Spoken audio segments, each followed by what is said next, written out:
The storm shouldn't have had a color. Luffy had seen plenty of storms. The Grand Line served them up like a bad cook serving the same slop every night. Gray-black and screaming and full of waves that stood up like walls.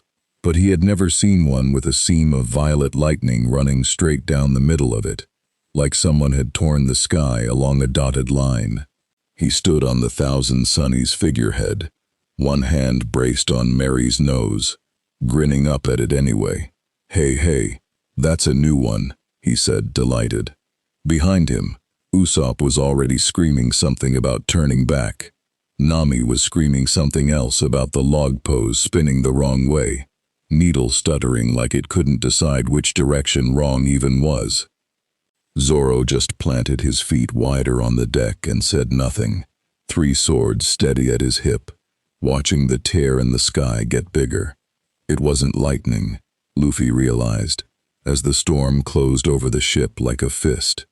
It was a ring of light, blue-white and roaring, hanging where the horizon used to be, and the wind wasn't blowing toward it so much as into it, the whole ocean tilting on some axis that had no business existing. Luffy, grab something, Nami's voice, thin and furious over the wind. He should have. He almost did. But there was a sound underneath the storm, a deep, resonant thrum, like a war drum the size of the world, and something in Luffy's chest, the same something that had made him stretch a hand toward every horizon since he was 7 years old sinking meat in the harbor at Fuchsia, leaned toward it instead of away.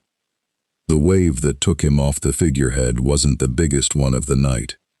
It just happened to be the one aimed at the ring. He hit the light already laughing.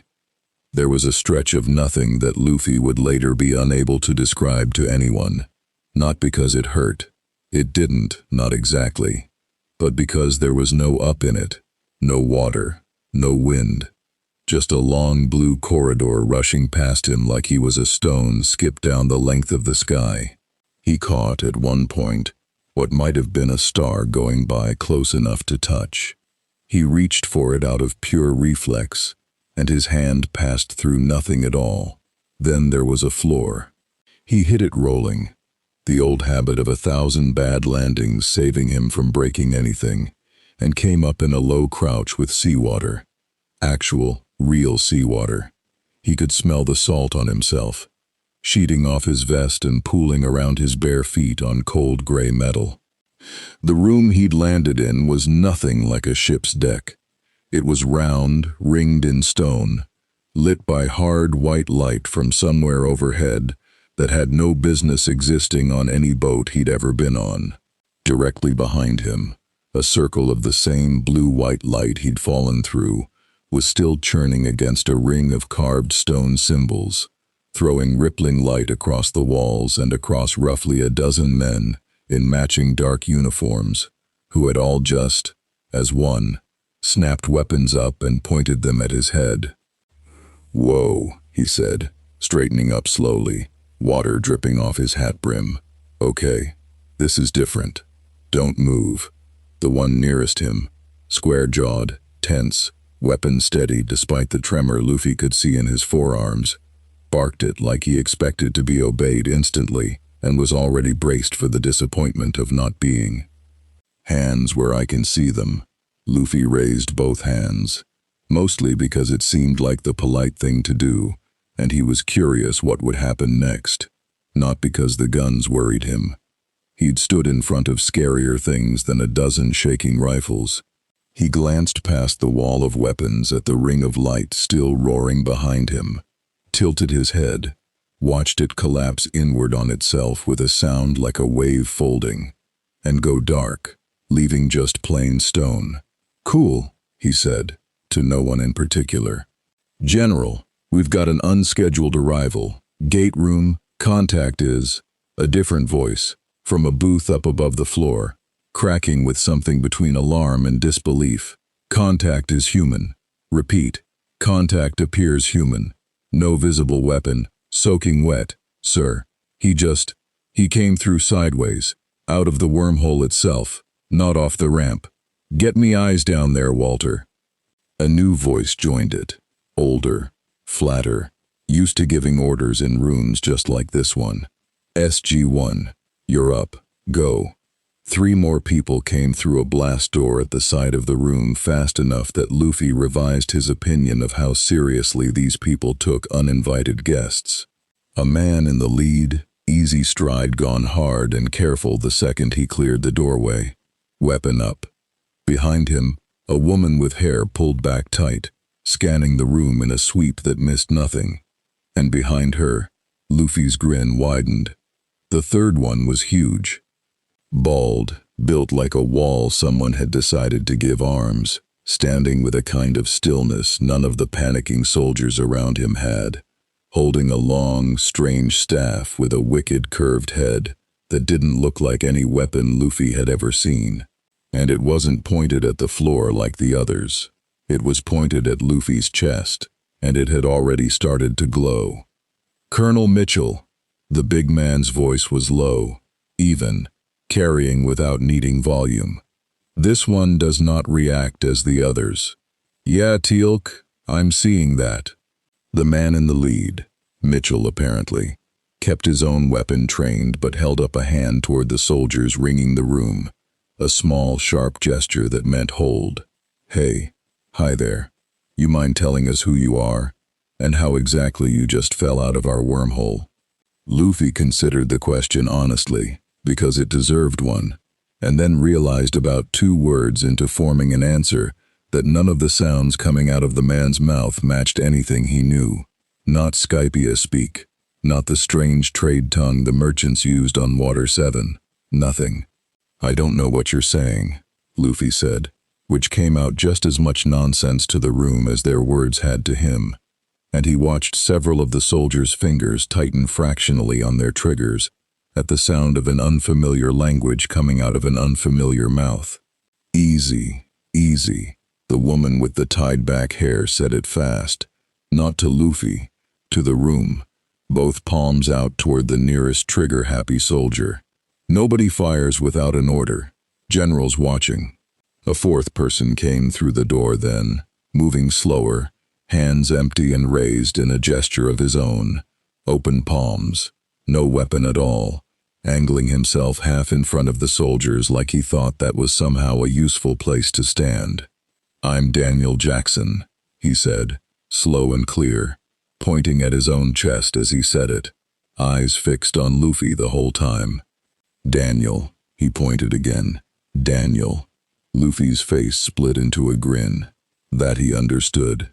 The shape of it if not the sound, and he liked it immediately. The sheer straightforward friendliness of a guy walking toward a room full of guns just to introduce himself properly. He thumped a fist against his own chest, water still dripping off him onto the stone floor. "Luffy, Luffy," Daniel repeated it back, careful with the shape of it, and something in his shoulders eased a fraction. He glanced sideways, murmured something to Mitchell that Luffy couldn't follow but that made the tension in the room shift, just slightly, from about to fire to watching and waiting. "Okay, Luffy, good. That's a start." It didn't last. One of the soldiers on the outer ring, younger than the rest, sweat cutting a track down the side of his face, despite the cold recycled air, must have decided a stranger who'd fallen sideways out of an active wormhole and couldn't speak a word of English, was reason enough to stop waiting for orders.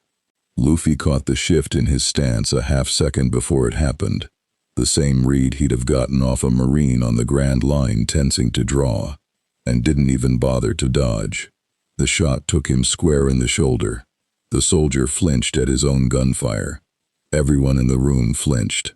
Everyone except Luffy, who staggered a half-step sideways more from the surprise of the noise than the impact, looked down at the small hole in his wet vest, and then looked up at the shooter with an expression of pure, baffled curiosity.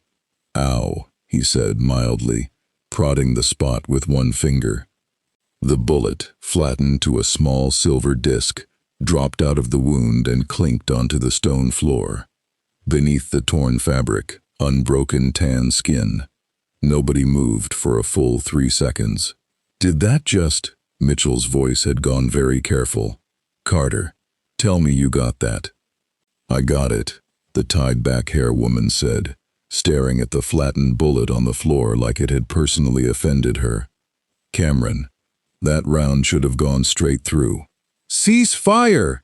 That was Landry's voice again, from the booth, sharp enough to cut through the murmur building among the soldiers. Nobody fires without my order, is that clear? SG-1, get eyes on and report. I want to know what the hell just walked into my mountain. Luffy rolled his not even a little, shoulder, testing it, and found it was already back to feeling entirely ordinary, the way it always did. He looked around the ring of stunned faces, the smoking rifle still half raised in the soldiers' shaking hands, and did the only thing that made sense to him in a room this tense. He laughed. It wasn't mocking. It was the same easy, delighted laugh he gave a strong opponent right before a fight got interesting, and in a room full of people who had no context for it, it landed like the strangest thing that had happened yet. That's a weird gun, he said cheerfully, to nobody who could understand him. It doesn't even hurt. You guys don't have hockey, huh? Teal'c's staff weapon had not lowered once, through any of it. If anything, the glow at its tip had sharpened, and his dark eyes had narrowed with a focus that had nothing to do with fear and everything to do with recalculation. Colonel Mitchell, Teal'c's voice carried, low and certain. I do not believe conventional arms will suffice, should this being decide to become hostile. Copy that, Mitchell muttered, and raised his voice, slow and deliberate, gesturing at his own weapon, and then lowering it toward the floor, a demonstration rather than a surrender. Okay, big guy, nobody else is shooting. You feel like maybe doing the same, putting whatever that is down? Luffy didn't have a weapon to put down, which he communicated by spreading both empty hands, palms out, still grinning. It seemed to land, at least partway. The woman, Carter, said something low to Mitchell, and the ring of soldiers eased back a half step at a hand signal from him, though none of them lowered their rifles all the way. It was Daniel who closed the last of the distance, slow, both hands still visibly empty, stopping close enough that Luffy could see the careful, searching interest in his eyes. Not fear, not exactly. The look of a man meeting something his whole framework for understanding the universe hadn't accounted for yet, and finding that thrilling rather than only frightening. You're not from around here, Daniel said, mostly to himself, watching Luffy's face for anything that might track. Not off-world through the gate the normal way. You came through the wormhole itself, mid-transit, Sam. Is that even? Not possible, no, Carter said. Or it shouldn't be. There's no address I know of where a traveler just appears inside an active wormhole instead of stepping off the event horizon on our end. Then he didn't dial in, Daniel said slowly. Something dialed him. A door at the far side of the gate room opened, and the last new arrival came through it without any of the caution the soldiers had used.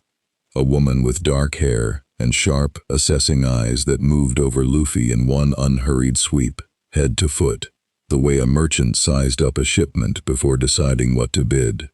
Oh, he's interesting, Vala said, to absolutely nobody, a slow smile spreading across her face as she took in the still smoking hole in Luffy's vest, the flattened bullet on the floor, the sheer unbothered grin on a stranger who had just been shot at point-blank range and found it merely weird. Cameron, darling, please tell me we're keeping this one. Vala, we don't even know what he is yet. All the more reason. She stepped closer than any of the soldiers had dared, entirely unarmed, entirely delighted, and looked Luffy dead in the eye with the particular warmth of someone who had already started calculating his value. Hello there. I don't suppose you understand a word I'm saying either. Luffy, for his part, decided he liked her too. She had the same loose, unafraid way of standing as Nami sizing up a mark, and something about that felt familiar even 6,000 light-years and one storm-torn hole in the sky from home. "I'm hungry," he said, to her, in a language she couldn't parse any better than the rest of them, and patted his stomach for good measure, because if there was one thing that translated across every language he'd ever run into, it was that. Vala blinked, then laughed. A real laugh, delighted and a little disbelieving, and looked back over her shoulder at Landry's booth. "General, whoever he is, I like him already." High above the gate room, in the control booth, Landry watched the flattened bullet still sitting on the floor where it had dropped. Watched a boy who had just shrugged off a direct hit like it was an insect bite, laughing in a room full of leveled weapons, and felt the particular, familiar weight settle into his gut that meant this was about to become someone's very long week. "Walter," he said, "get me homeworld security on a secure line. And somebody find this kid some dry clothes before he catches a cold none of our doctors know how to treat." He didn't say the rest of it out loud, not yet, that whatever had just fallen sideways out of an active wormhole, immune to gunfire and laughing about it, was either the SGC's newest and strangest headache, or the most important asset to walk through that gate room in a decade, and that he had a deeply unpleasant feeling it might end up being both.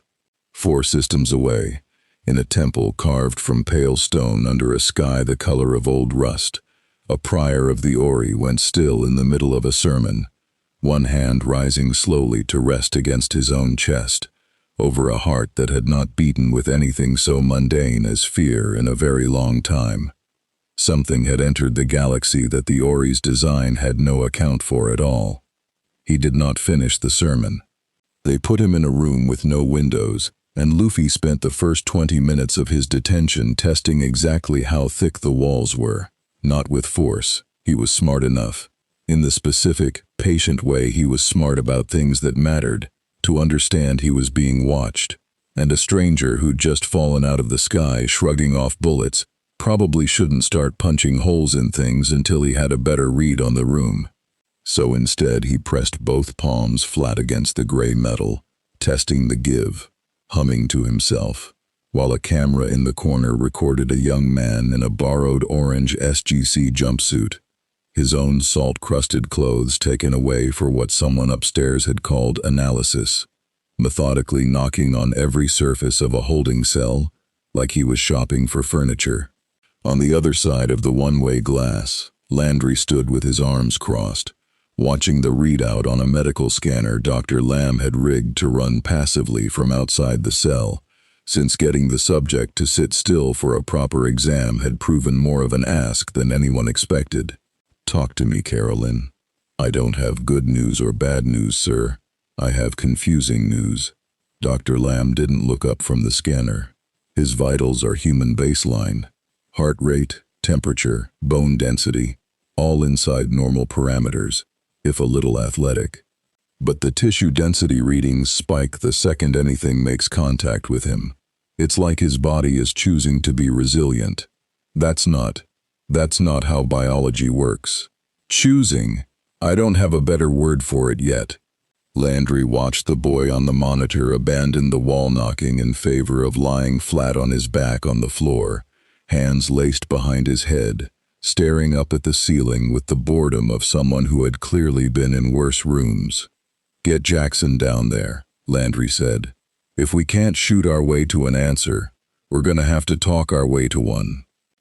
Daniel came in carrying 2 things, a laptop with a translation matrix he'd cobbled together overnight from every linguistic database the SGC had ever built, and a plate of food, because 11 hours in, and Luffy had made his hunger clear through gesture alone about 6 separate times, loud enough that even Walter up in the control room had started laughing about it over the comms. Luffy sat up the second the door opened, nose working before his eyes even found the plate. "Meat," he said, delighted, the one word that needed no translation at all, and had the plate half cleared before Daniel had finished setting the laptop down on the small table between them. Slow down, you'll choke, Daniel said, mostly on reflex, and then laughed a little at himself, because the words meant nothing to the boy in front of him, and probably would have been ignored even if they had. He set up the laptop anyway, angling the small screen so Luffy could see it, and began, patiently, the way he'd once done it in dozens of first contact scenarios across a decade of stepping through that gate, pointing at simple objects and naming them, watching for any flicker of recognition, any linguistic root that might overlap. It went nowhere. Not a single root matched. Not a cognate, not a loanword, not even the kind of accidental phonetic overlap Daniel had learned to fish for across 100 worlds worth of divergent human dialects. Whatever language this boy's mind was built around, it hadn't come from any branch of any language tree that had ever passed through the Stargate network. Daniel sat back, frowning at the screen. That's not supposed to happen. Every human language we've cataloged, even the ones seeded across a dozen worlds by the Goa'uld or the ancients, traces back somewhere. This doesn't trace back anywhere at all. Luffy, for his part, had lost interest in the laptop about 4 minutes in, and was instead watching Daniel's face with the frank, open curiosity of someone trying to solve a much simpler problem. Is this guy dangerous, or is he just weird? He decided, watching the earnest, slightly frazzled way Daniel kept running a hand through his hair every time an experiment failed, that the answer was weird, and weird didn't scare him one bit. "Hey," Luffy said, and pointed at himself. "Luffy."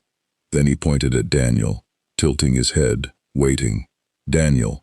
He'd said it before, in the gate room, but he said it again now, slower. "Daniel." Luffy repeated it back near perfectly, grinning like he'd won something, and then pointed at the door, out toward wherever the rest of the base sprawled beyond it, and made a wide, sweeping gesture with both arms. "All of this. What is all of this?" His eyebrows raised in a question that needed no shared grammar at all. Daniel huffed something that was almost a laugh. "Yeah, I'd like to know that too, buddy." It was Teal'c, in the end, who cracked the actual method, not language, but meaning. In the specific, symbol-first way, the Jaffa had learned to communicate across 100 worlds where the Goa'uld had deliberately fractured tongues to keep their slaves from conspiring across star systems. He came into the holding room 3 hours later, alone, without a weapon, and set a series of objects on the table between himself and Luffy without a word. A stone, a candle flame, guttering in a small dish, a cup of water, a folded piece of paper. Luffy watched him with open interest, sitting forward. Teal'c picked up the stone, held it a moment, then set it down and made a slow, deliberate fist, hard, unyielding. He picked up the candle and passed 2 fingers through the low flame, briefly, without flinching, then held them up. "Fire does not harm me, or should not, if I were made of something other than flesh." He picked up the water and poured a slow, measured stream from the cup, then made a flowing, boneless gesture with his whole arm. Water gives way, has no fixed shape. Then he looked up, dark eyes steady on Luffy's face, and repeated the boneless, flowing gesture again, more pointedly this time, and looked at Luffy's own arm. "That is what you did, in the gate room. Which one are you?" Luffy's grin, for the first time since he'd arrived, went from easy delight to something sharper, genuine respect, the particular expression he reserved for people who'd correctly identified they were dealing with something worth taking seriously. He grabbed his own wrist with his opposite hand and pulled, slow so Teal'c could watch it happen, stretching the skin and muscle a full foot beyond where an arm should reasonably stop, then let it snap back with a soft thwip sound that made even Teal'c's eyebrow twitch upward, the closest thing to surprise the big Jaffa had shown since the gate room. "Rubber," Luffy said, in his own tongue, patting his own chest, still grinning. "Gomu gomu. I ate a fruit. It made my whole body like this. Nothing can really hurt me, unless it's got hockey in it, or it's some kind of special metal. None of it translated. But Teal'c had gotten his answer anyway, in the language that actually mattered. Not words, but demonstration. Cause and effect. The plain evidence of a stretched limb and an unbothered grin. He inclined his head, slow and deliberate, the closest thing to a bow he offered anyone he'd decided was worth respecting. "I understand enough," Teal'c said out loud, mostly for the benefit of the recording equipment he knew was running. Then quieter, almost to himself. "This one is no threat born of malice. But he is a threat, regardless. The distinction will matter to some, and mean nothing to others." Upstairs, in Landry's office, that same footage was already being pulled apart by people with a very different set of priorities. "General, with respect, I don't think he seems like a nice kid," is a containment strategy. The voice on the secure line belonged to a homeworld security liaison Landry had spoken to exactly twice before, and liked less each time. "You have an unknown entity who shrugged off small arms fire at point-blank range, who arrived through an active wormhole by a method your own people can't explain, and whose biology is, I'm reading Dr. Lamb's report right now, choosing to be bulletproof. That's not a house guest. That's a live weapon nobody's tested the yield on. He's 15 hours into a first contact and hasn't thrown a single punch," Landry said, flat. "Not at my men, not at the soldier who shot him. I've seen worse behavior out of visiting dignitaries. That's exactly my concern. A weapon that chooses restraint is a weapon someone else can eventually convince not to." A pause, the kind that meant the next sentence had been rehearsed. "The IOA wants him moved to a secure facility for full evaluation, pending a threat assessment. Off the mountain." Landry's jaw tightened. He'd fought this exact fight before, over other unexplained arrivals, other unclassifiable variables the IOA wanted boxed up somewhere the SGC couldn't watch and couldn't vouch for. It never went well for the variable. It rarely went well for anyone. "He can't communicate yet," Landry said. "Move him now. Cut him off from the only people making any progress talking to him. And you're not diffusing a threat, you're making one. Give my people 1 week. Jackson's already halfway to a working vocabulary. Teal'c's got him figured out better than any translator matrix could." A long silence on the line. 1 week, General. Then this goes above both our heads." Vala found Luffy in the mess hall that evening, 3 trays deep into what the cooks had started referring to, with a mixture of alarm and professional pride, as the situation, and dropped into the seat across from him, with the easy, proprietary confidence of someone who had already decided this was her project. She hadn't waited for Daniel's translation matrix. She'd brought her own tools, a deck of cards, a small collection of trinkets from 3 different worlds' worth of black market souvenirs, and the universal, cross-galactic language of showing someone something shiny and watching their face. "Right," she said, spreading 3 items on the table between them. A Goa'uld hand device, deactivated and safe, a small chunk of raw naquadah, and a Jaffa training knife with a dulled edge. "Let's see what actually interests you, Luffy, chewing, eyed all 3 with the frank curiosity of a man cataloging a new island's local wildlife. He picked up the naquadah first, turned it over, sniffed it, which made Vala laugh out loud, then set it down, unimpressed. The training knife got a slightly longer look, a testing press of his thumb against the dulled blade, before he set that down too.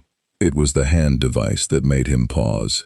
He picked it up carefully, turning it in the low mess hall light, tracing a finger over its strange, organic-looking curves, and something in his expression shifted.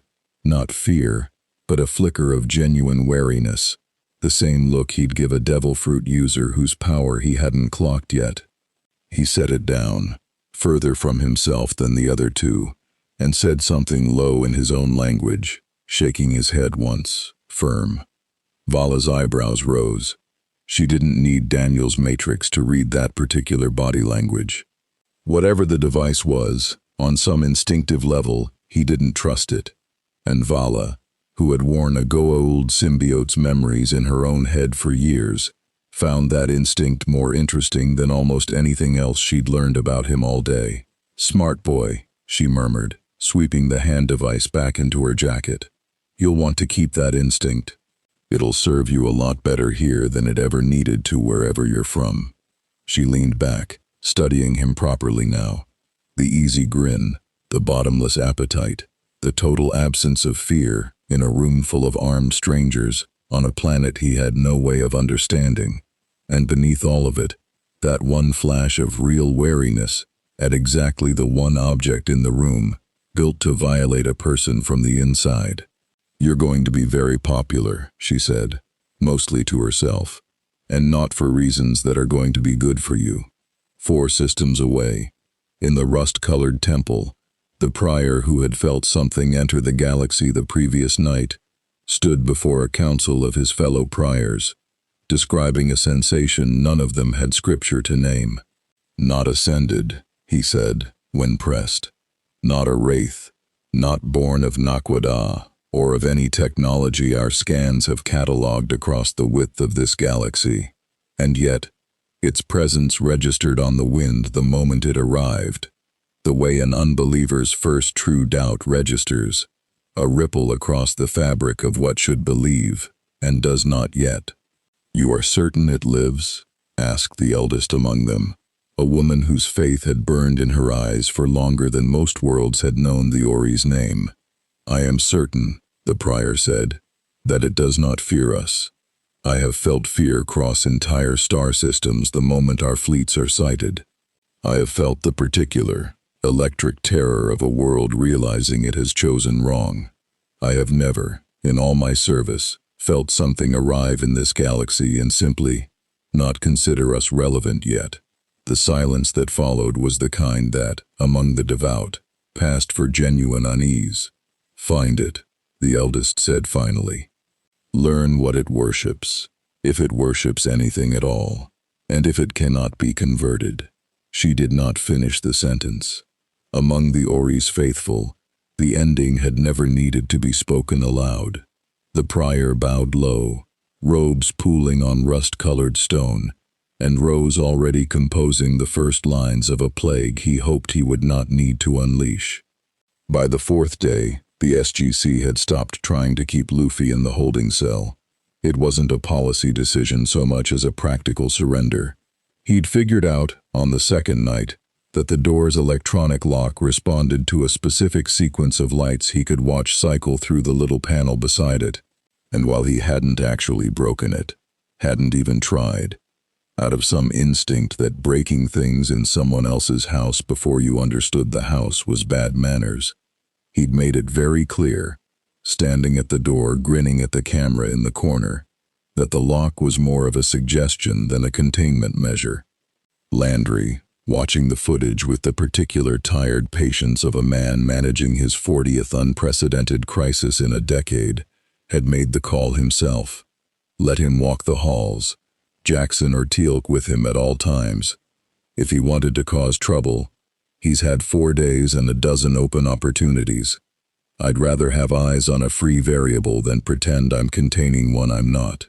So Luffy walked. He walked with the particular delighted attention of someone who'd spent his whole life discovering new islands, and Cheyenne Mountain, it turned out, was the strangest island he'd found yet. Miles of gray corridor lit by lights that never flickered like fire, filled with people who moved with purpose and spoke a language that Daniel's patient, 4-day crash course had only barely begun cracking open, word by careful word, gesture by demonstrated gesture. He found the commissary obviously on day 1, and had already made himself something of a legend there. The cooks had taken to setting aside a standing extra tray the moment he walked in, less out of policy and more out of the simple, undeniable joy of watching someone enjoy food that thoroughly. He found the gym, where he'd wandered in on a training session between two junior airmen sparring hand to hand, and had watched with such open, respectful fascination, arms crossed, head tilted, murmuring commentary in a language nobody understood but everyone could tell was genuine appreciation, that the two airmen had ended up showing him a few basic strikes, laughing the whole time at how visibly, wildly unnecessary it was to teach this particular audience anything about taking a hit. And he found, on day 4, the observation deck that looked down into the gate room itself, and stood there for a long time, palms flat on the rail, watching the great ring of stone sit dark and quiet, waiting. Daniel found him there. "You miss it," Daniel said, mostly to fill the silence, though by now he'd learned that tone carried more than words with Luffy. The boy had a startling ear for emotional register, even through a language wall, picking up warmth and worry and humor long before he had vocabulary to match. "Home. I get that." Luffy didn't turn around, but he nodded slowly, and after a moment, in halting words strung together from 4 days of patient teaching, said something that made Daniel's chest tighten with recognition. "Nakama," Luffy said. Then, in the fractured English he'd started assembling like a kid stacking blocks. "My friends. Ship, ocean," he gestured, wide, encompassing, the same gesture from the first day, but this time Daniel understood enough to read the shape of it. "A whole world I left behind, and I don't know how to get back to it. We're working on it," Daniel said, and meant it, though he had no idea yet whether it was even true. "The gate, the ring, there. It can only dial addresses we've already got recorded, or ones close enough to reach. We don't know what pulled you through yet. Until we do." He trailed off, because Luffy had turned to look at him now, and whatever was in his face wasn't despair. Daniel had seen despair on plenty of stranded travelers over the years, and this wasn't it. It was something closer to patience, the specific, hard-won patience of someone who'd been lost before and found his way home anyway, who trusted, on some bone-deep level, that the horizon eventually circled back around to the people who mattered. "Find out," Luffy said, in English now, careful and deliberate, testing each word like a foothold. "I help. Fight, if need fight." He grinned, the expression settling back into its usual easy shape. "Good at that part." Daniel huffed something that was almost a laugh, and didn't say what he was actually thinking, that a boy who treated getting shot as a mild curiosity and looked at the SGC's entire arsenal with the mild, distracted interest of a man browsing a market he wasn't planning to buy from, was very likely about to become the single most contested asset in galactic politics, whether he wanted the job or not. He got his first real taste of just how contested 3 days later, when Landry called an off-world briefing and, after a long moment's hesitation, decided Luffy should sit in on it. "He's not cleared for classified material," the Homeworld Security Liaison said over the video link, tone clipped. "He's not cleared for a security badge either, and he wandered my entire base for 4 days without one," Landry said. "I'd rather he learn what we're dealing with from us, than from whatever conclusions he draws watching us react to it." "Go ahead, Colonel." Mitchell pulled up the briefing on the main screen. A star system Daniel had flagged from long-range scans 3 days prior. A system now showing the unmistakable signature of an Ori warship in transit, prior escort included, bearing coordinates that put it on a course disturbingly close to the very Stargate address Luffy had unwittingly fallen through. "They're not here for a social call," Mitchell said. "Ori ships don't move like this unless they're chasing something specific. And given the timing, they felt him," Daniel said quietly. "That's the theory anyway. Something about his arrival registered on whatever the Ori and their priors used to sense. I don't know. Deviation from their design. Faith, non-faith. We don't fully understand the mechanism, but the timing's too clean to be coincidence. Teal'c, standing at the back of the room with his usual stillness, spoke without moving. The Ori do not send priors to investigate curiosities. They send them to convert or to condemn. Luffy, sitting slightly apart from the table on a chair someone had pulled in for him, had understood maybe a third of the actual words, but he understood the shape of the room perfectly. The tightened shoulders, the careful, controlled dread in Daniel's voice, the particular stillness that came over a room of soldiers when they were being told something bigger than themselves was coming.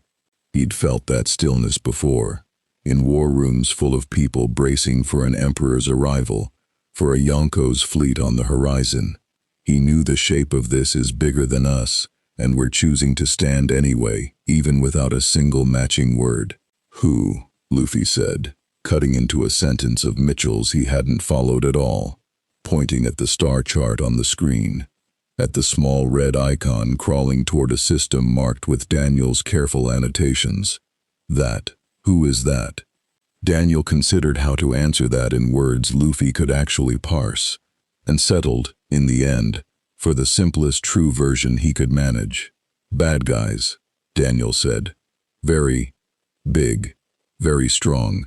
They want everyone to believe what they believe.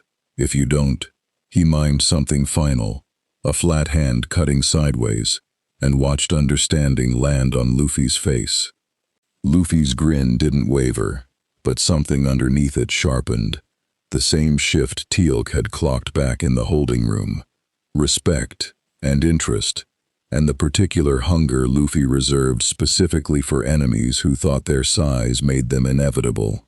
They tell people what to believe, Luffy repeated slowly, working the sentence out loud, and then, flatly, with the total certainty of someone who'd broken that exact kind of logic apart with his fists more times than he could count. I hate that. The room went quiet for a beat. Yeah, Mitchell said finally, a slow, surprised note of something like approval creeping into his voice despite himself. Yeah, that tracks. Most people do, once they've met one. The Ori warship did not, in the end, come all the way to Earth's gate address. Not yet. It held instead at the edge of the system Daniel had flagged, 3 jumps out, its prior escort disembarking onto a small, unaligned agricultural world called Castle that had, until that week, been fortunate enough to sit outside the Ori's direct attention. It would not stay fortunate for long. The prior who walked down onto Castle's dusty central square was not the same one who had felt Luffy's arrival ripple across the wind days before. This one was younger, sharper-eyed, sent specifically because his gift for locating anomalies in the fabric of belief was the keenest among his brethren.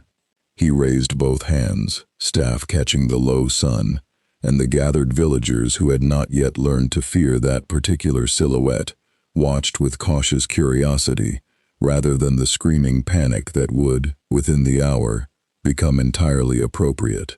I seek word, the prior said, voice carrying with the effortless, unnatural clarity all priors shared, of a traveler, one who does not fear conventional harm, one whose arrival disturbed the wind 3 nights past, in a gate room far from here. He turned in a slow circle, taking in the crowd, the terror beginning to bloom now on the faces closest to him. Speak, and this world need not learn what happens when the Ori's questions go unanswered. Nobody on Castle had ever heard of Monkey D. Luffy.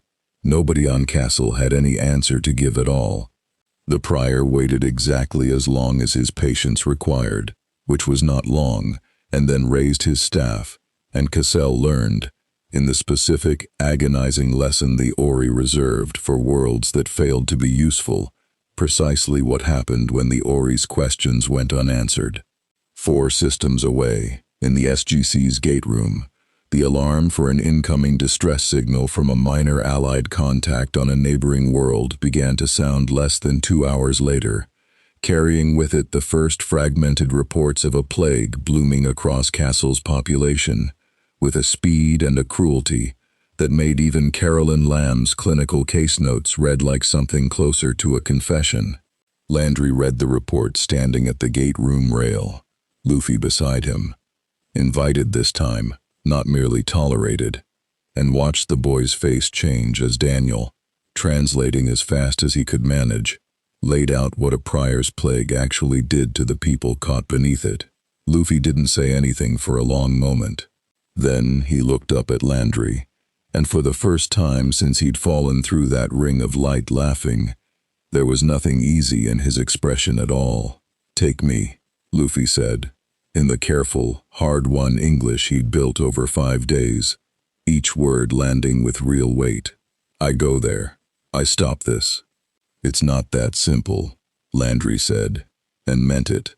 Meant the politics, the protocol, the sheer unknown risk of sending an uncleared, uncontained variable into an active Ori engagement zone, and watched every one of those careful, reasonable objections land against a boy whose face had gone hard, in a way none of them had seen yet, and simply not stick. "Not simple," Luffy agreed. "Still go."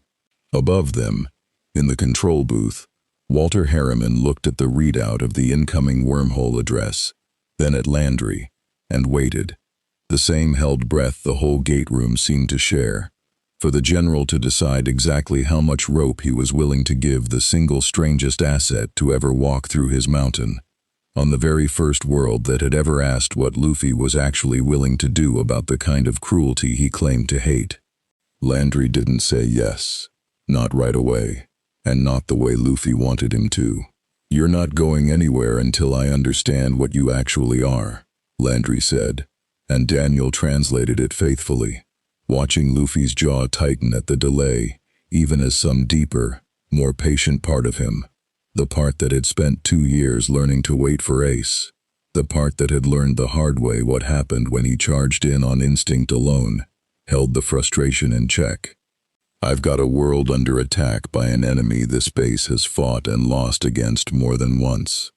I'm not sending an unknown quantity through that gate on a gut feeling, mine or yours." "Then test," Luffy said, the word landing rough but clear. "Fast. I show you." It was Carter, in the end, who suggested the compromise. A controlled demonstration, off-world, on an uninhabited moon SG teams used for weapons testing, where the SGC could see exactly what they were dealing with before anyone bet a rescue mission on it. They stepped through 40 minutes later. Luffy, Mitchell, Carter, Teal'c, and a 4-man technical team hauling a portable rig of exactly the kind of hardware the SGC had learned, over a decade of hard lessons, to bring when they needed real answers instead of guesses. Gray dust under a black sky, a thin, cold atmosphere that didn't bother Luffy at all, and made the humans zip their jackets tight. "All right," Mitchell said, stepping back, gesturing Carter forward with her equipment. "Let's see what you've got." They started small. A staff weapon blast, fired by Teal'c from 30 yards at a padded target rig, Luffy stood in front of without so much as flinching. The bolt of energy hit him square in the chest and dispersed against his skin like water off a rubber sheet, leaving nothing behind but a faint singe on his vest. Teal'c's expression, watching it happen, shifted from clinical assessment to something that in a lesser man might have been called awe. "Indeed," was all he said, low, mostly to himself. Then a Zat'nik'tel, the SGC's stun weapon, designed to drop a fully grown man in a single shot regardless of size or species, fired at close range by Carter herself, who'd insisted on running that particular test personally rather than delegating it. The bolt of energy crawled visibly across Luffy's whole body, lighting him up in a crackling blue net for a full 2 seconds, and Luffy stood through the entire thing with his arms crossed, looking mildly annoyed, like a man standing under an unexpectedly cold shower. "That one actually kind of tickled," he said, and Daniel, standing well back with the portable translator, had to fight not to laugh out loud at the expression on Carter's face.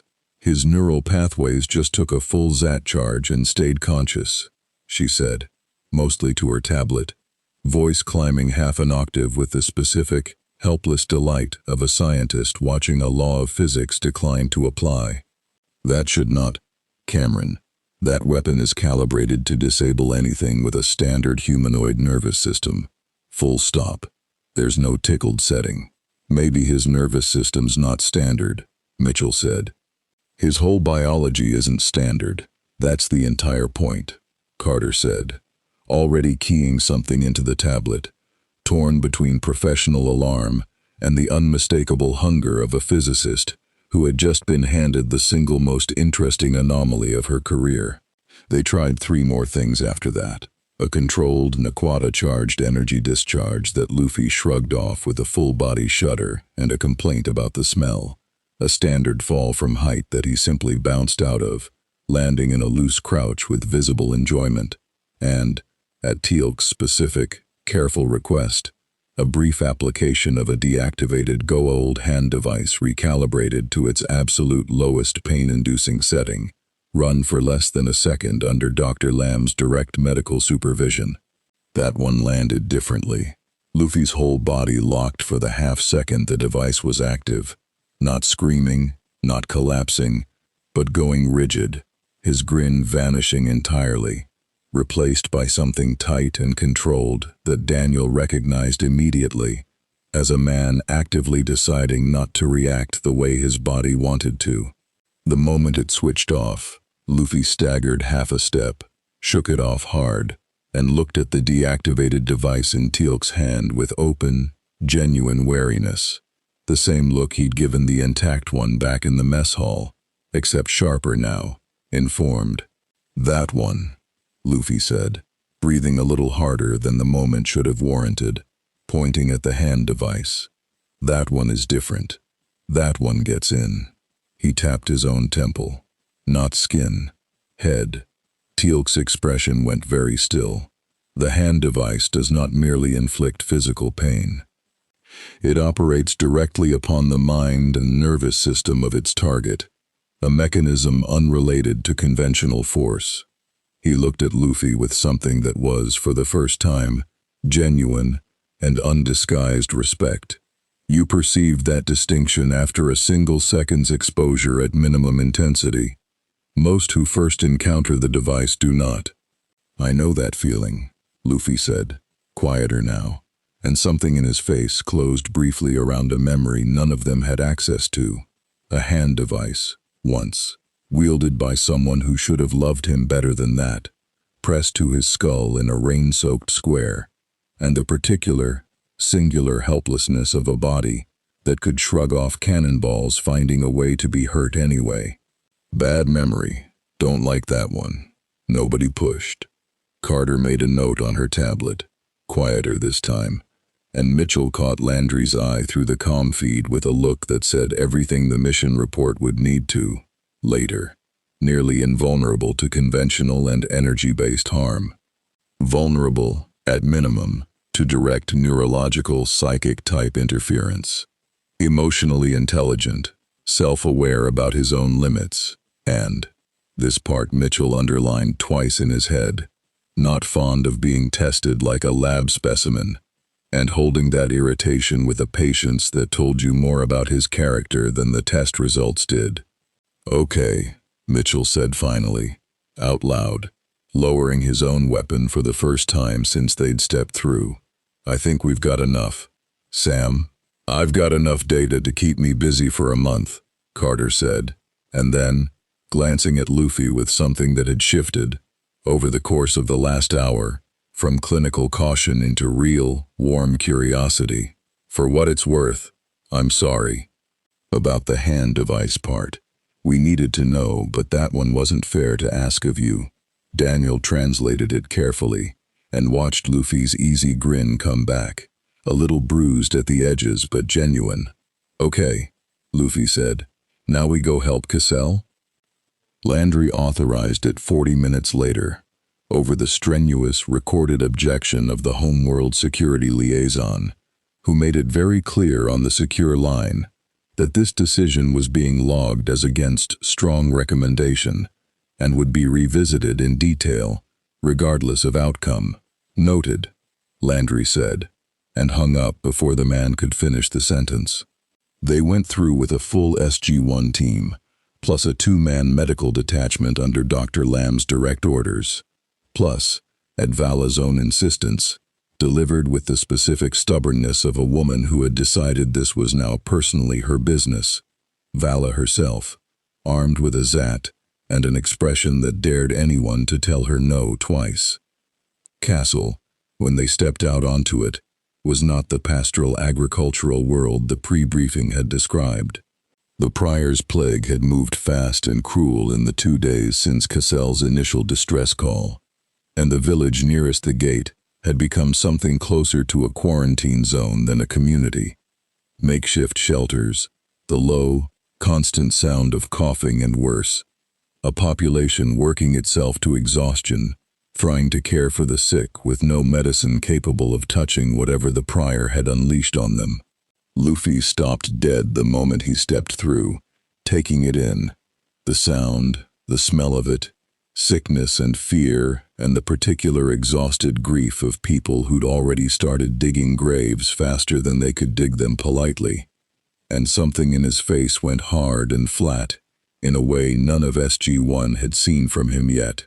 "Where?" he said, low, to Daniel. "Where is the Prior? The one who did this?" "We don't know yet," Daniel said. "Long-range scans show the ship still in system, but doesn't matter." Luffy was already moving, toward the nearest shelter, toward the sound of a child coughing in a way that made even Dr. Lamb's trained clinical composure flicker. First, help people. Then, find him.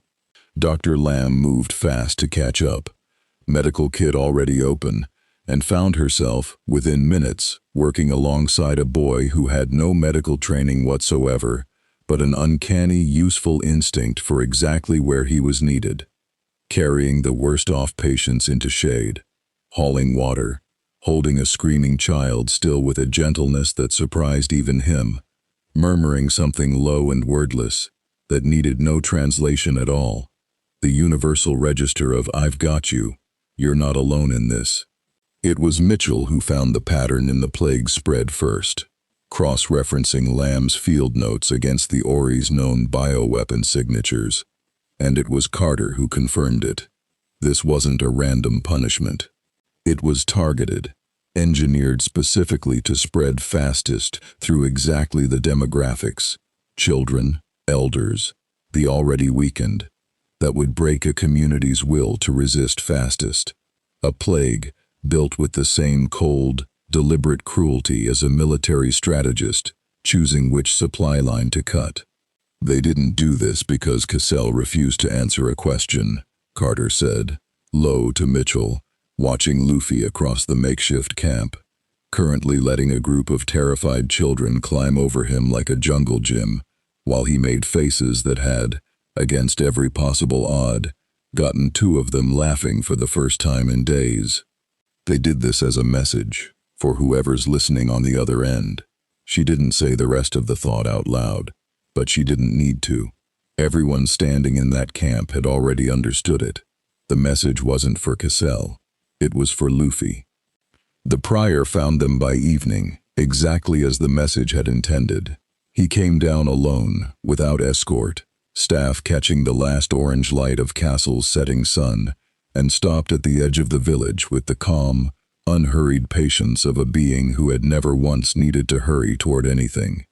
"I am told," the Prior said, voice carrying with that same unnatural, effortless clarity, across the whole ruined camp, that a traveler walks among the unbelievers of this world, one whose arrival the wind itself could not ignore.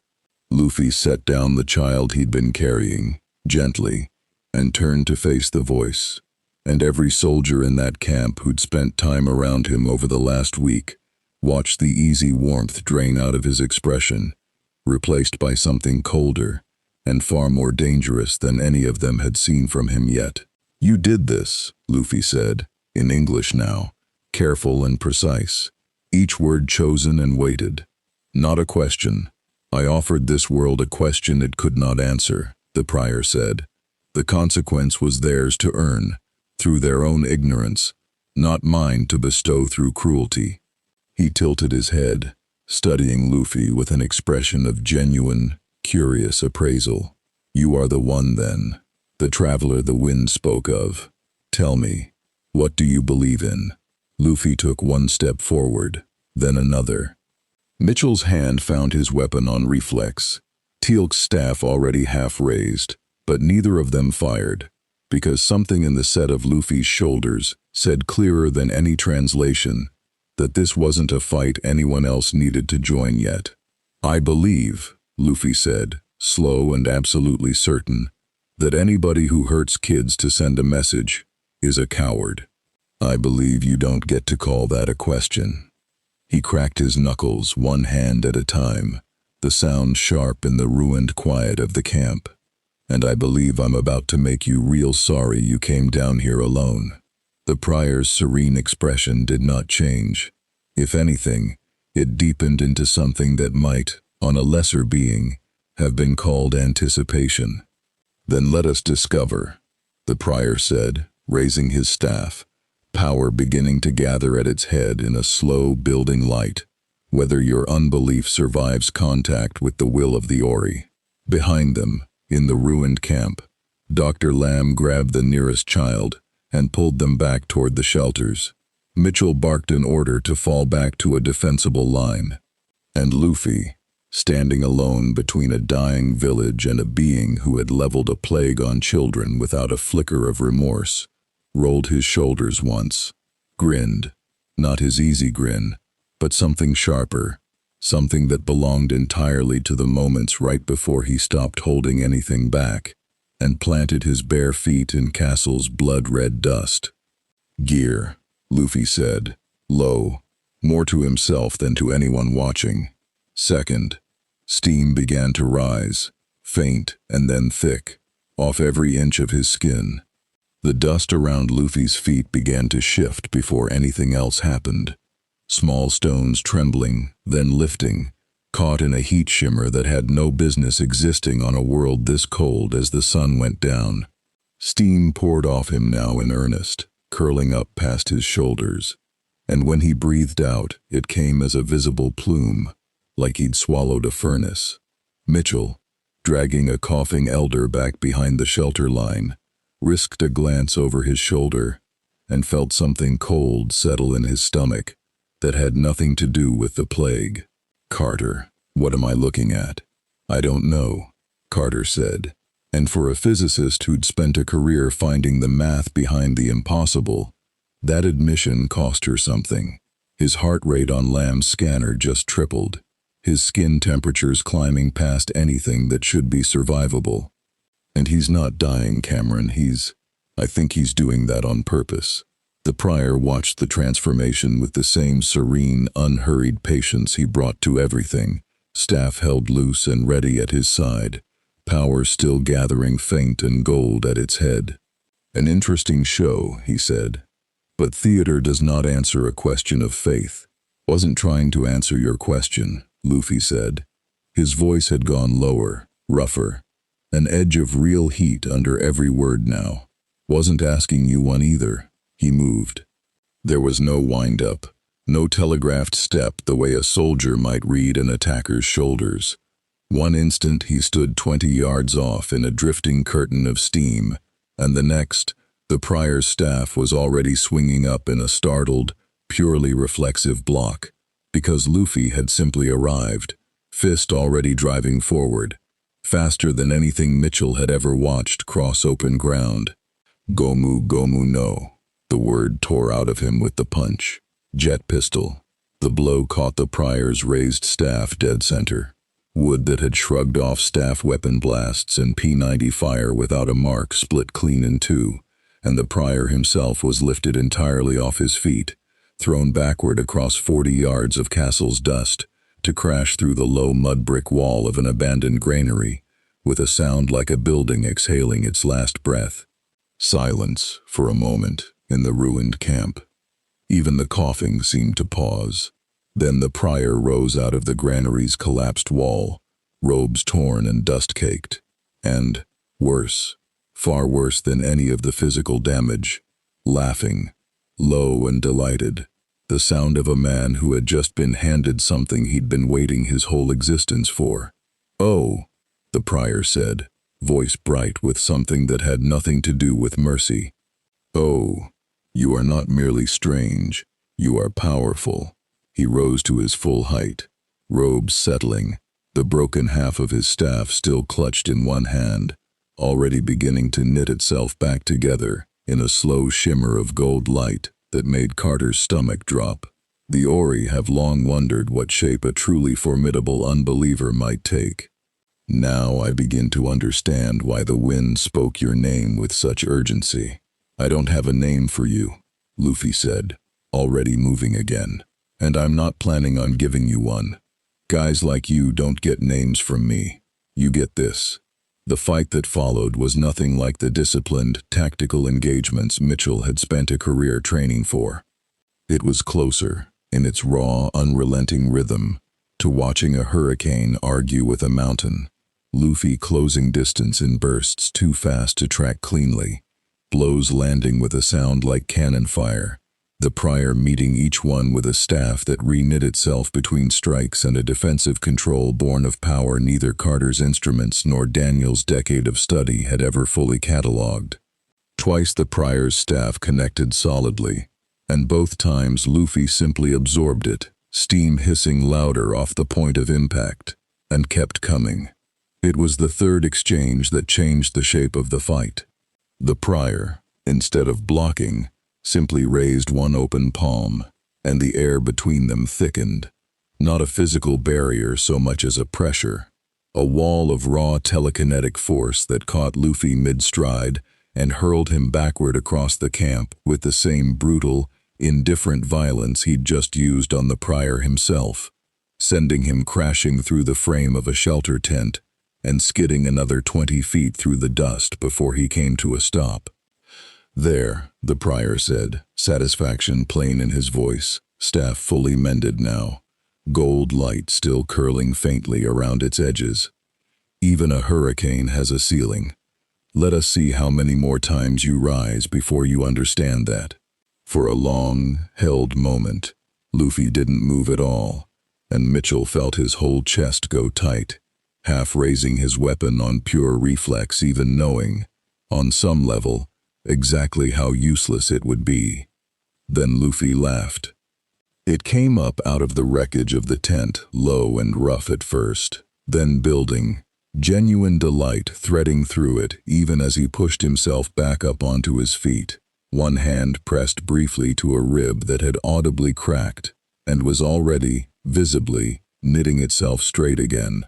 "See, that's the thing," Luffy said, rolling the shoulder that had taken the worst of the impact, grin spreading wide and sharp across a face still streaked with castle's dust.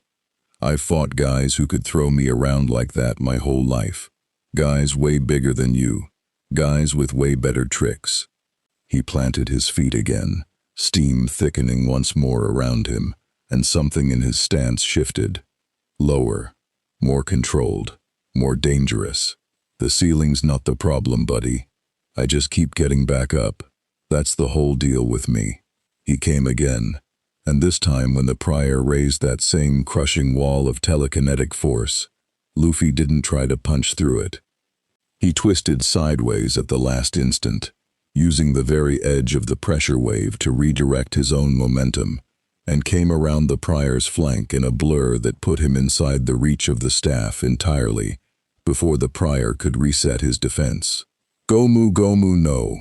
Both arms this time, wound back tight, released in a compressed, spiraling blur. Gatling. It wasn't one blow. It was dozens, in the space of 2 seconds, a hailstorm of strikes that gave the prior no window to raise his shield again, driving him back across the camp in a stumbling, staggered retreat that ended, finally, with him on one knee, in castle's dust, robes torn through in a dozen places, staff finally, fully shattered, and this time showing no sign of knitting back together. The serene composure was gone from his face now, replaced by something rawer. Not fear, not quite, but the first genuine crack in a certainty that had never once been tested this hard before.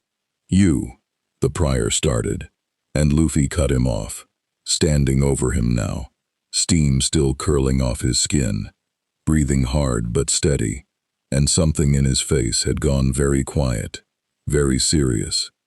"I'm not gonna kill you," Luffy said, and Daniel, arriving breathless at Mitchell's shoulder just in time to catch the tail end of the fight and start scrambling to translate in real time, felt the whole camp's held breath shift at the words.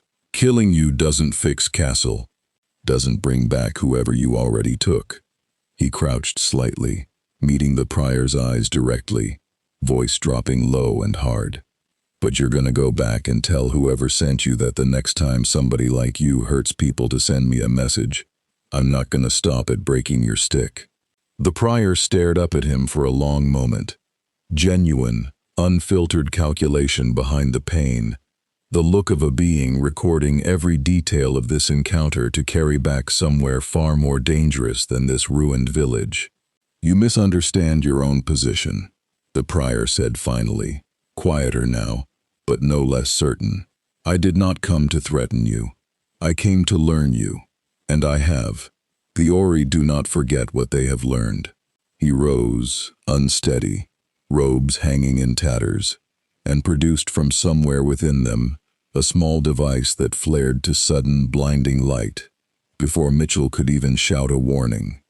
And when the light faded, the prior was simply gone, the scorched patch of dust where he'd knelt the only evidence he'd been there at all. For a long moment, nobody in the ruined camp said anything. Then Luffy let out a long breath, the steam fading from his skin as quickly as it had risen, his shoulders dropping out of the fighting stance, and turned back toward the shelters, toward the coughing, and the frightened and the grieving, expression already shifting back toward the open, practical warmth he'd worn all afternoon carrying children through the dust. "Okay," he said, to Daniel, to Mitchell, to Carter standing frozen with her tablet forgotten at her side. "Now, medicine. Cassell still needs help. That guy can wait." It was, Mitchell would write in his report that night, the single most unsettling sentence he'd heard in 10 years of gate travel. Not because it was a threat, but because Luffy had said it, with the exact same easy, matter-of-fact tone he used to ask for a second helping of dinner, as though facing down a being capable of leveling planets, and then simply turning back to hand out water to sick children were, to him, just two equally ordinary parts of the same afternoon's work. 4 systems away, in the rust-colored temple, the eldest prior listened to her wounded brother's account of Castle, with an expression that had not shifted once through the entire telling, though something behind her eyes had gone very still and very calculating by the end of it. "He showed restraint," she said finally. "He showed contempt," the wounded prior corrected. Robe still singed. Staff, a new one, freshly grown, held loose but ready in one hand. "He did not spare me out of mercy. He spared me, because killing me solved nothing for the people he'd come to protect. That is not the reasoning of the faithful, nor the reasoning of a conqueror. It is the reasoning of something far more dangerous to us than either." "Explain." "A being who cannot be converted through fear, because he does not fear us," the prior said, "and cannot be converted through faith, because he already believes in something, fiercely, completely, that has nothing to do with the Ori at all." He looked up at her, and for the first time in the telling, something that might, on a lesser servant, have been called unease crossed his composed features. "He believes in the people standing behind him. That is a doctrine we have no scripture built to break." The eldest prior considered this in silence for a long moment, the rust-colored light of her temple's high windows falling across a face that had not known real uncertainty in longer than most worlds had existed. Then we do not attempt to convert him, she said finally. We remove what he believes in, one piece at a time, until there is nothing left standing behind him to protect. Her eyes hardened.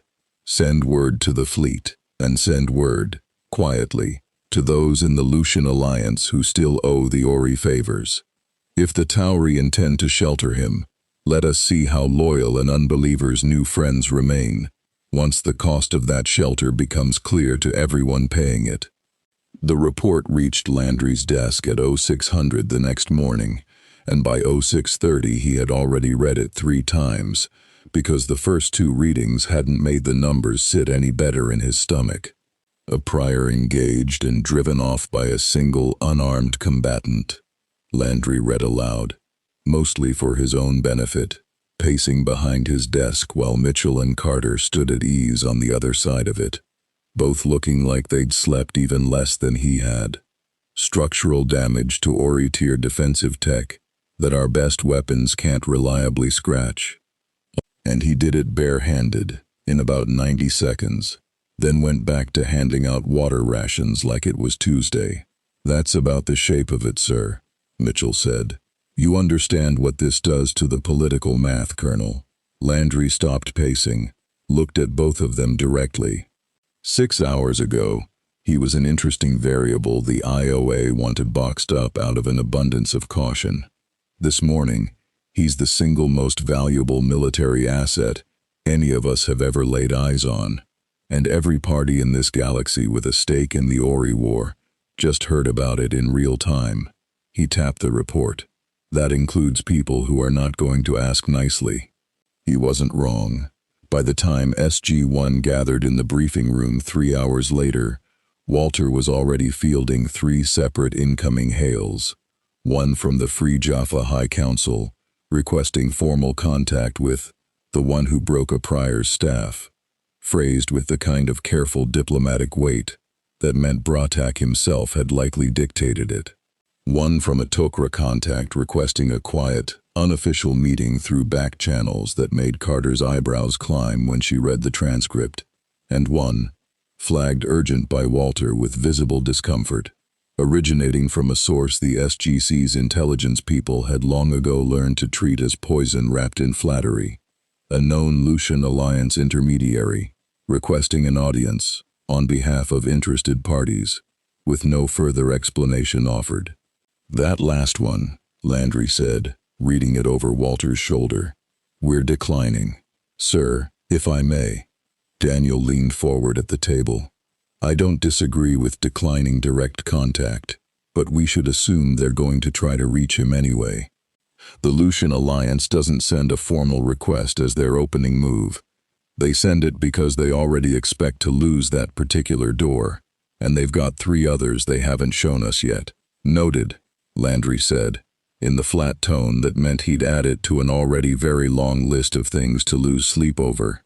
Luffy, seated at the end of the table with a plate Walter had, without being asked, started making sure was refilled before every briefing, listened to about 1/3 of it with real comprehension, and the rest through the general shape of tension in the room, and finally raised a hand, an oddly formal gesture for him, something he'd clearly picked up watching the SGC's meetings, and decided, in his own way, to try out.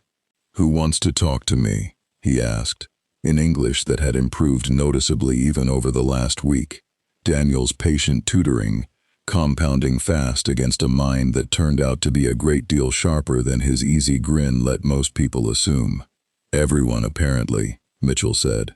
Jaffa, Tok'ra, and some people you really don't want asking you anything at all. Why not everyone? Luffy tilted his head. I decide who I talk to, not you. It wasn't hostile. His tone stayed easy, curious even, but there was a plainness to it that landed hard around the table anyway. A boy who had, for a week now, let this strange new world tell him where to sleep and what to eat and who to be tested by, drawing his first real line. Landry considered that for a long moment, and to his credit, didn't bristle at it. You're right, he said finally. It's your call who you meet. I'd just ask you to let us brief you first, so you know what you're walking into. Some of these folks want an ally. Some want a weapon. Telling the difference matters." Luffy nodded slowly, accepting that, and something in Landry's shoulders eased a fraction. The specific relief of a commander realizing his newest, strangest variable wasn't going to be reckless about this particular decision, even if he clearly wasn't going to be controlled about it either. The Jaffa delegation arrived first, 3 days later, and it was not the cautious, small envoy the SGC had expected. Goa'uld himself came through the gate, weathered and sharp-eyed even in his advanced years, flanked by a young, imposing first prime named Ragnar, whose reputation for battlefield ferocity had reached even the corners of the galaxy Teal'c rarely discussed. "Old friend," Goa'uld said to Teal'c first, clasping his forearm in the traditional Jaffa grip, before his gaze moved past him, deliberate and unhurried, to settle on Luffy standing at the edge of the gate room. "So, this is the one who humbled a prior with his bare hands." "Indeed," Teal'c said, "though I would caution against assuming humility describes his temperament in any conventional sense." Goa'uld's weathered face creased into something that, on a lesser man, might have been called a smile. He crossed the gate room floor with the unhurried gait of a man who had long ago stopped needing to prove anything to anyone, and stopped directly in front of Luffy, studying him with the frank, appraising eye of a warrior who had spent a lifetime learning to read exactly how dangerous a stranger truly was beneath whatever face they chose to wear.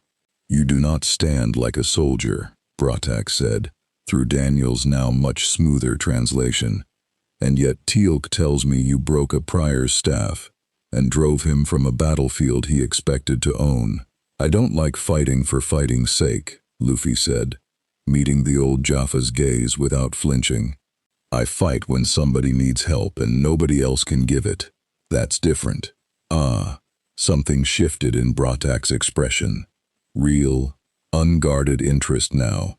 The look of a man who had spent decades fighting alongside soldiers who fought from duty, and had, perhaps, forgotten what it looked like to meet one who fought purely from something closer to love. "That is the harder discipline to keep, young one. Many warriors claim it. Few actually practice it once true power comes within their grasp." "I'll keep practicing it," Luffy said, simply, and grinned, and Goa'uld laughed out loud. A real laugh, rough with age but genuine, that turned more than one head across the gate room. "The free Jaffa Nation does not ask you to fight our war," Goa'uld said, once the laughter had settled, his tone turning more careful now, more deliberate. "We have fought too many wars, fought for us by outsiders who did not understand what freedom actually cost the Jaffa to win. We ask only this. Should you ever choose to stand with us, know that we do not ask it lightly, and we would not waste what you offer." It was, Daniel would note later in his own private log, a remarkably restrained pitch by galactic politics standards. No promises, no flattery, no attempt to claim Luffy before anyone else could. Just an old warrior extending an honest hand, and trusting the offer to stand on its own weight. Luffy seemed to feel the difference too. He reached out and clasped Goa'uld's forearm in an approximation of the Jaffa grip he'd clearly been watching closely enough to copy. And something in the simple directness of the gesture, no words needed, no translation required, settled a kind of mutual respect into the gate room that no formal treaty language could have managed half as well. The Teal'c contact came differently. No fanfare, no formal delegation, just a quiet request relayed through Carter's long-standing back channel, and a single operative named Anise who arrived alone, cloaked in the careful, watchful diplomacy the Teal'c had learned to wear, like armor after centuries fighting a war of infiltration rather than open force.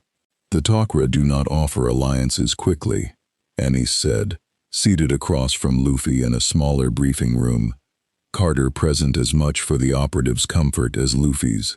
"Nor do we make them for sentiment. We survive by understanding exactly what every asset in this galaxy is worth, and to whom. Her eyes, sharp and assessing behind a calm exterior, studied Luffy with the particular intensity of a spy calculating leverage. You are worth a great deal, currently, to a great many parties. I would ask you to consider carefully who benefits most from claiming that worth first. You mean you, Luffy said, plainly, and Carter had to fight down a flicker of surprise at how quickly he'd read straight through the diplomatic framing to the actual ask underneath it. Anis didn't flinch. I mean that the Tok'ra offer information others will not, about the Goa'uld who will inevitably come seeking you once word spreads further, about Ori doctrine and its actual weaknesses, about the true shape of the war you have already, whether you intended to or not, stepped into the middle of. Knowledge is the Tok'ra's true currency. We would trade it, freely, for your consideration when the moment comes that you must choose a side. Luffy was quiet for a moment, turning that over with more real deliberation than he usually showed in conversation. The same weighing patience Daniel had watched him bring to reading a room full of leveled weapons on his very first day. I don't pick sides because someone gives me information first, Luffy said finally. I pick because of who's actually standing in front of me when it matters. But, he leaned forward slightly, and something genuine warmed his expression. I'll take the information anyway. Just so you know, that's not the same as a promise. Anis studied him a long moment, then inclined her head, something that might almost have been respect crossing her carefully neutral features. That is a more honest answer than most of the galaxy's power brokers have ever given me. I will remember it. It was Vala 3 days later, sprawled across the arm of a couch in the officer's lounge with the particular satisfaction of a woman who had spent her entire career learning things other people wanted kept secret, who brought Landry the piece that mattered most. The Lucian Alliance request wasn't really from the Lucian Alliance, she said, dropping a data crystal on his desk with a flourish. Oh, it came through their usual channel, don't misunderstand me. But the actual interest behind it traces back further. There's a system lord sniffing around the edges of this. Small time, currently name of Nereth. Controls maybe 3 systems. Nothing that's threatened Earth directly before now, but ambitious, and apparently very, very interested in the idea of a god who can't be killed by conventional weapons. Landry's expression darkened. A Goa'uld wants to recruit him. A Goa'uld wants to own him, Vala corrected, with the particular bluntness of someone who'd once been on the other side of exactly that kind of ambition. Or failing that, wants very badly to understand what makes him tick well enough to replicate it, or contain it, or at absolute minimum, make sure nobody else gets to use it against them first. She crossed her arms, and for once, the usual playful edge in her voice had gone genuinely serious. General, I know this world well enough to tell you, Nereth won't come himself, not first. He'll send someone charming, someone who'll make an offer that sounds a great deal more reasonable than it is. Landry looked at the data crystal, then out through his office window at the gate room below, where, even now, he could see Luffy through the glass, laughing at something Walter had said, utterly unbothered by the fact that half the galaxy's power structures had, within a single week, started quietly maneuvering to claim him. Get me everything we have on this Nereth, Landry said, and loop in SG-1. If he's sending someone charming, I want to know exactly who's walking through my gate before they get anywhere near that boy.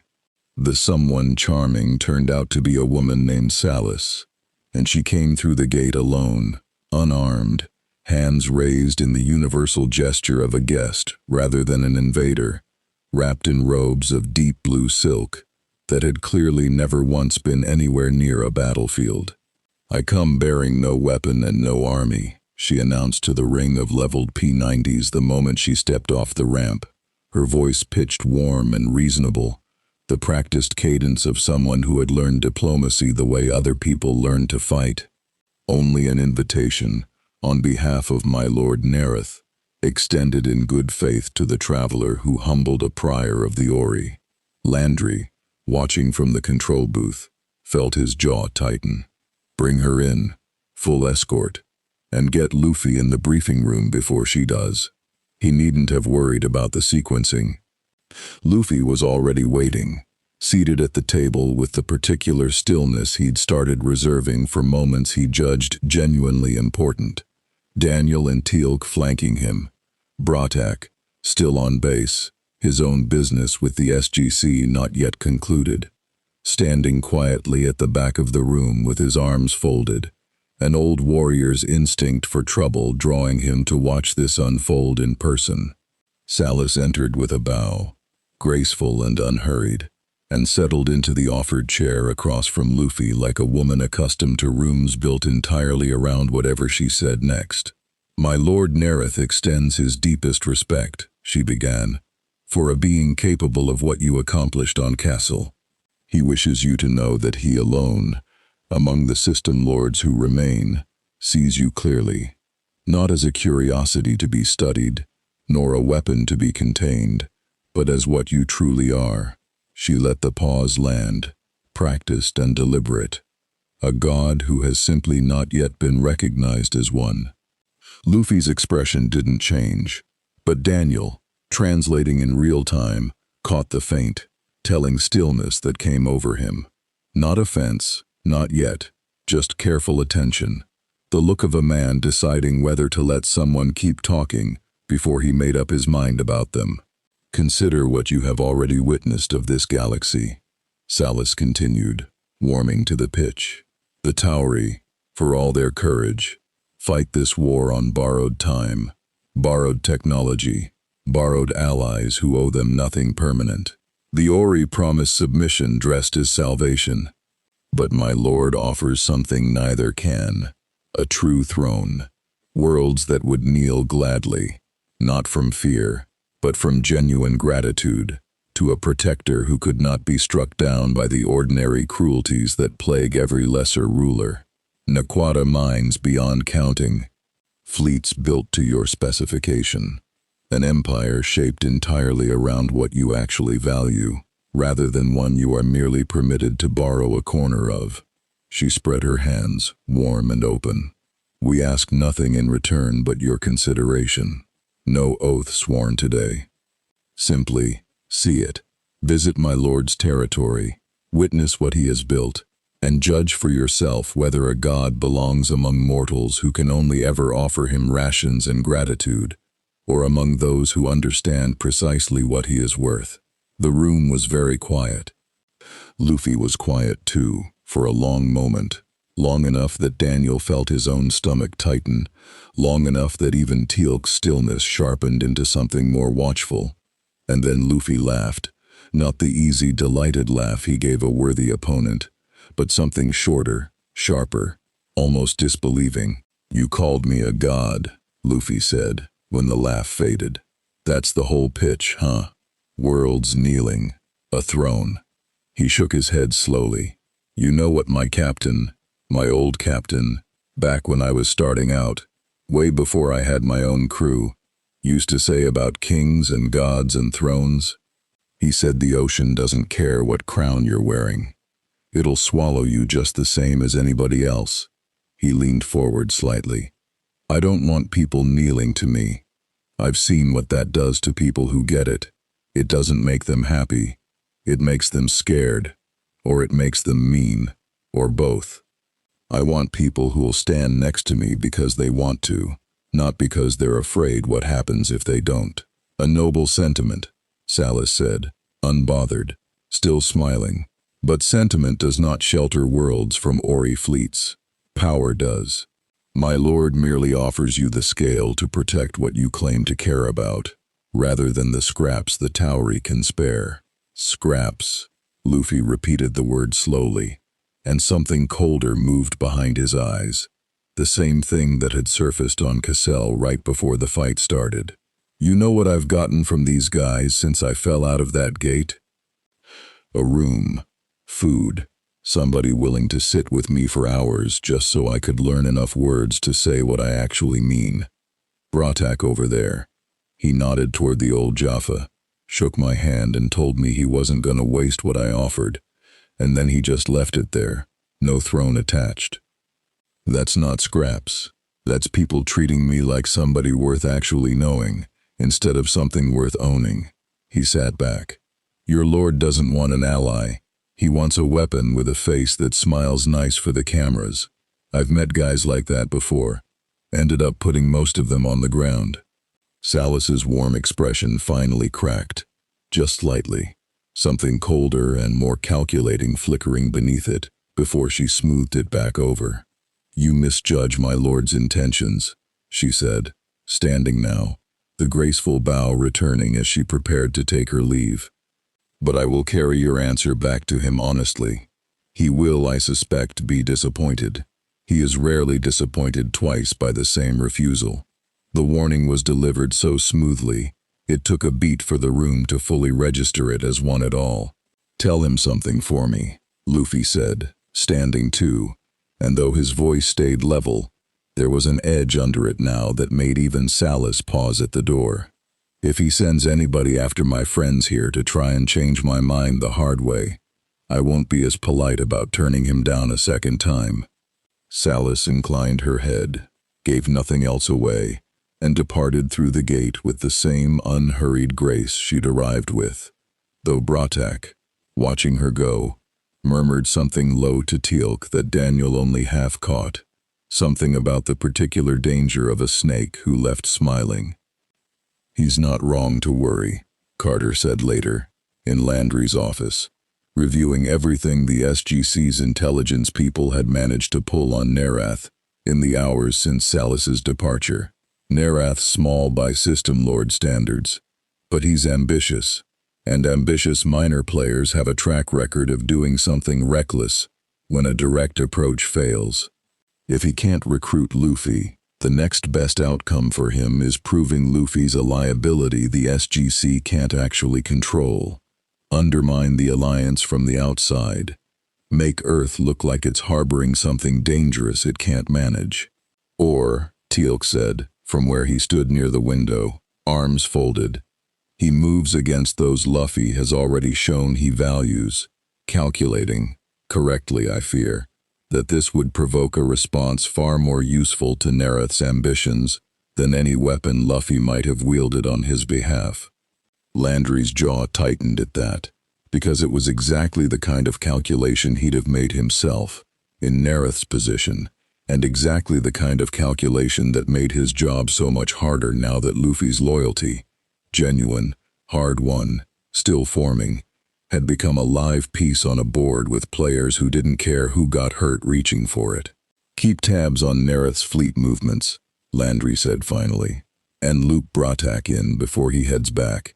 If Nerath's going to test how far he'll go to make a point, I want the free Jaffa Nation's eyes on it too.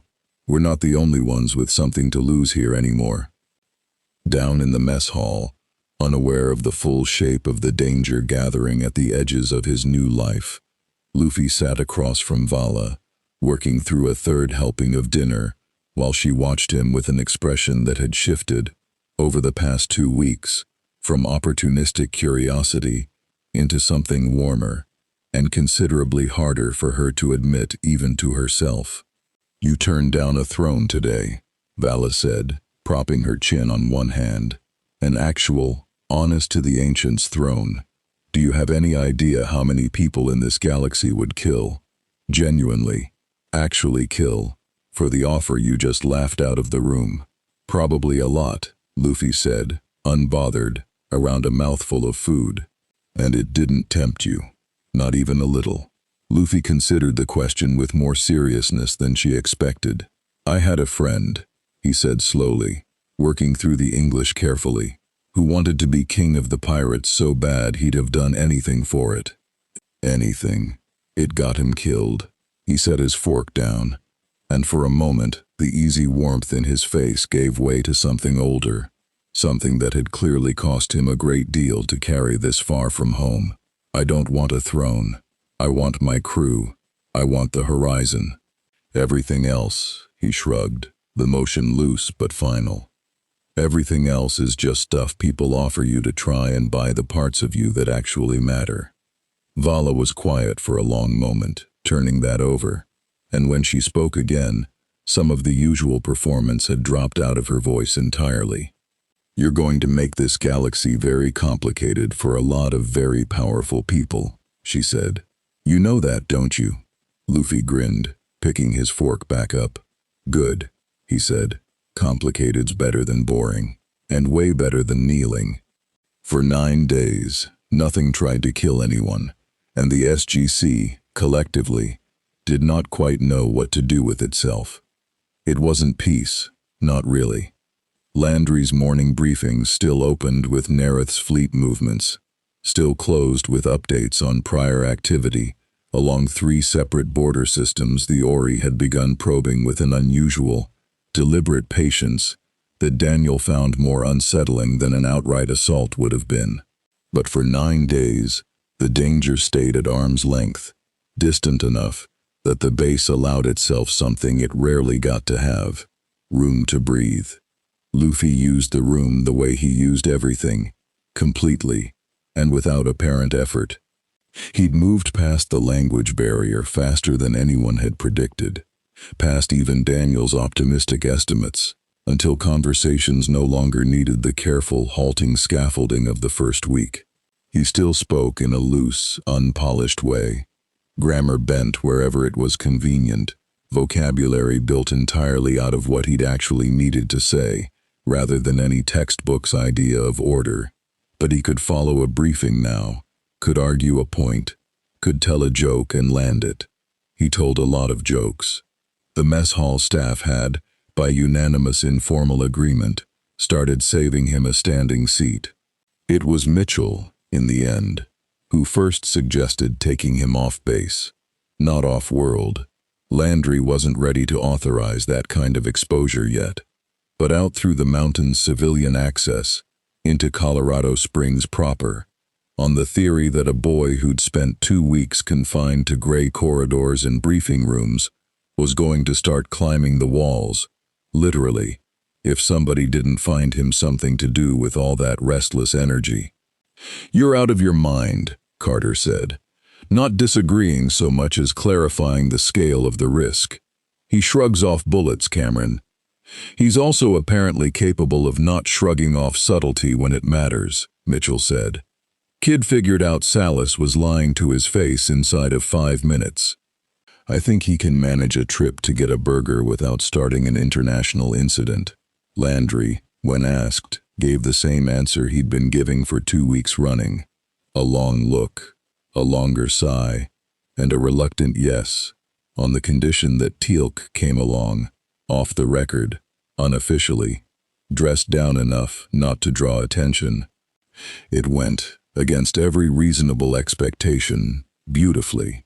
Luffy ate an entire diner's worth of food in one sitting, to the open, delighted horror of the waitress and the quiet, escalating panic of the manager doing math on the bill, until Mitchell finally settled it with a laugh and his own card, and a tip generous enough to buy forgiveness for the spectacle. Luffy rode in the back of Mitchell's truck with the windows down for 20 minutes, just to feel wind that didn't come from a mountain's recycled air system, head tipped back, grinning at a sky that, for all its wrongness, all its unfamiliar constellations, was still, undeniably, sky. He stopped at a park and spent 45 minutes teaching a group of genuinely bewildered but delighted kids a game that seemed to consist entirely of him letting them try to knock him over by any means available, laughing every single time they failed, cheering louder than they did when one particularly determined 7-year-old managed to actually tip him half an inch off balance. Teal'c watched all of it from a respectful distance, arms folded, expression as unreadable as ever, until Mitchell finally sidled up next to him near the end of the afternoon. "You've been quiet," Mitchell said. "I am considering," Teal'c said slowly, watching Luffy get tackle-hugged by 3 children at once and take the impact with the same total, joyful unconcern he'd shown a prior staff. How rarely, in my long life, I have witnessed true power carried this lightly. Apophis wielded lesser strength with infinitely greater cruelty. Even those I now call friend and ally often carry their power as a burden, or a duty, or a wound they have learned to wear as armor. He paused. This one carries it the way a child carries joy. I confess I did not expect that to unsettle me as much as it does. Unsettle how?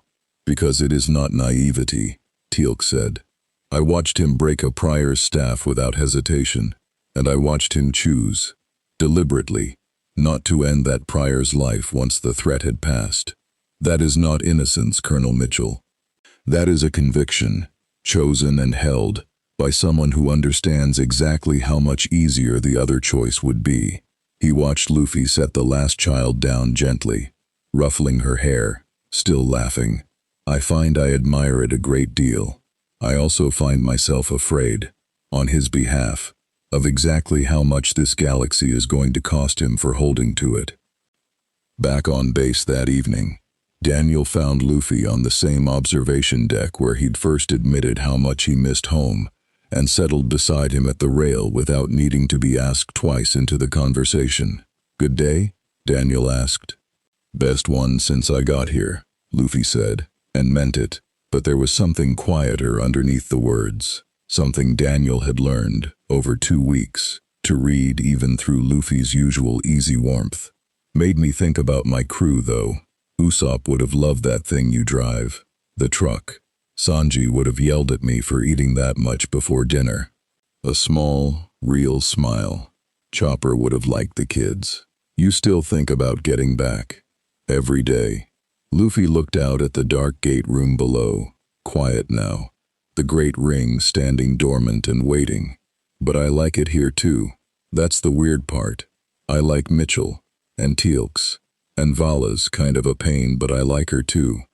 Bratak. Even Landry, when he's not being so serious all the time." He shook his head slowly. "Feels wrong almost. Liking a place this much when I know it's not home." Daniel considered that carefully before answering, choosing his words the way he always did when something actually mattered. "I don't think it's wrong," he said finally. "I think it just means you're the kind of person who finds people worth caring about wherever you land. That's not a betrayal of home, Luffy. If anything, it's probably exactly why the people back there love you as much as you clearly love them." Luffy was quiet for a while, turning that over. "You really believe that?" "I've spent about 15 years of my life falling into places I never expected to end up, caring about people I never expected to meet," Daniel said. "Yeah, I believe that." Something in Luffy's shoulders eased, and for a while, they just stood together at the rail, not needing to fill the silence with anything more than that. It didn't last, of course. 9 days of quiet was, in retrospect, always going to be a held breath rather than an ending, and it broke on the 10th morning with an emergency briefing call that pulled every senior officer on base out of bed before dawn. "Talk to me," Landry said, still buttoning his jacket as he strode into the control room, Walter already at his station, face tight. "Sir, it's the Free Jaffa Nation. Priority distress signal. Came in 20 minutes ago, encrypted on Brackett's personal channel." Walter's hands moved fast over the console. "It's bad, sir. A Jaffa settlement world, one that declared for the Free Jaffa Nation early, held off Goa'uld reprisal for months with minimal support. It's under direct assault. Ground forces, orbital bombardment. And sir," Walter's voice tightened further, "the fleet signature matches Nereth's." Landry's face went hard and still. "He's not coming after us directly."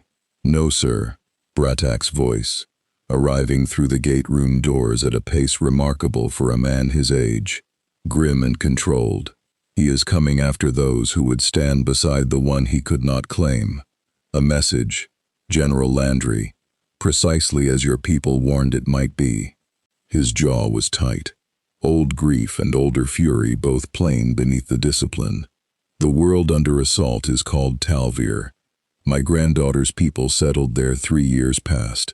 I would not ask the Tauri to bleed for Jaffa business, but I will ask, as a friend, for whatever aid you are willing to give. It was Luffy, arriving at a dead run still in the loose shirt he'd slept in, who answered before Landry could finish weighing the diplomatic and military calculus of the request. "We're going," Luffy said, flat and absolutely certain, already moving toward the gate room proper. "Right now." "Luffy," Landry started. "You said it yourself." Luffy stopped, turned back, and there was nothing easy in his expression now, nothing of the boy who'd spent yesterday laughing with children in a park. "Nereth's not attacking Tal'c because of Tal'c. He's attacking it because of me, because I turned him down." His jaw tightened. "That's not something I get to sit out."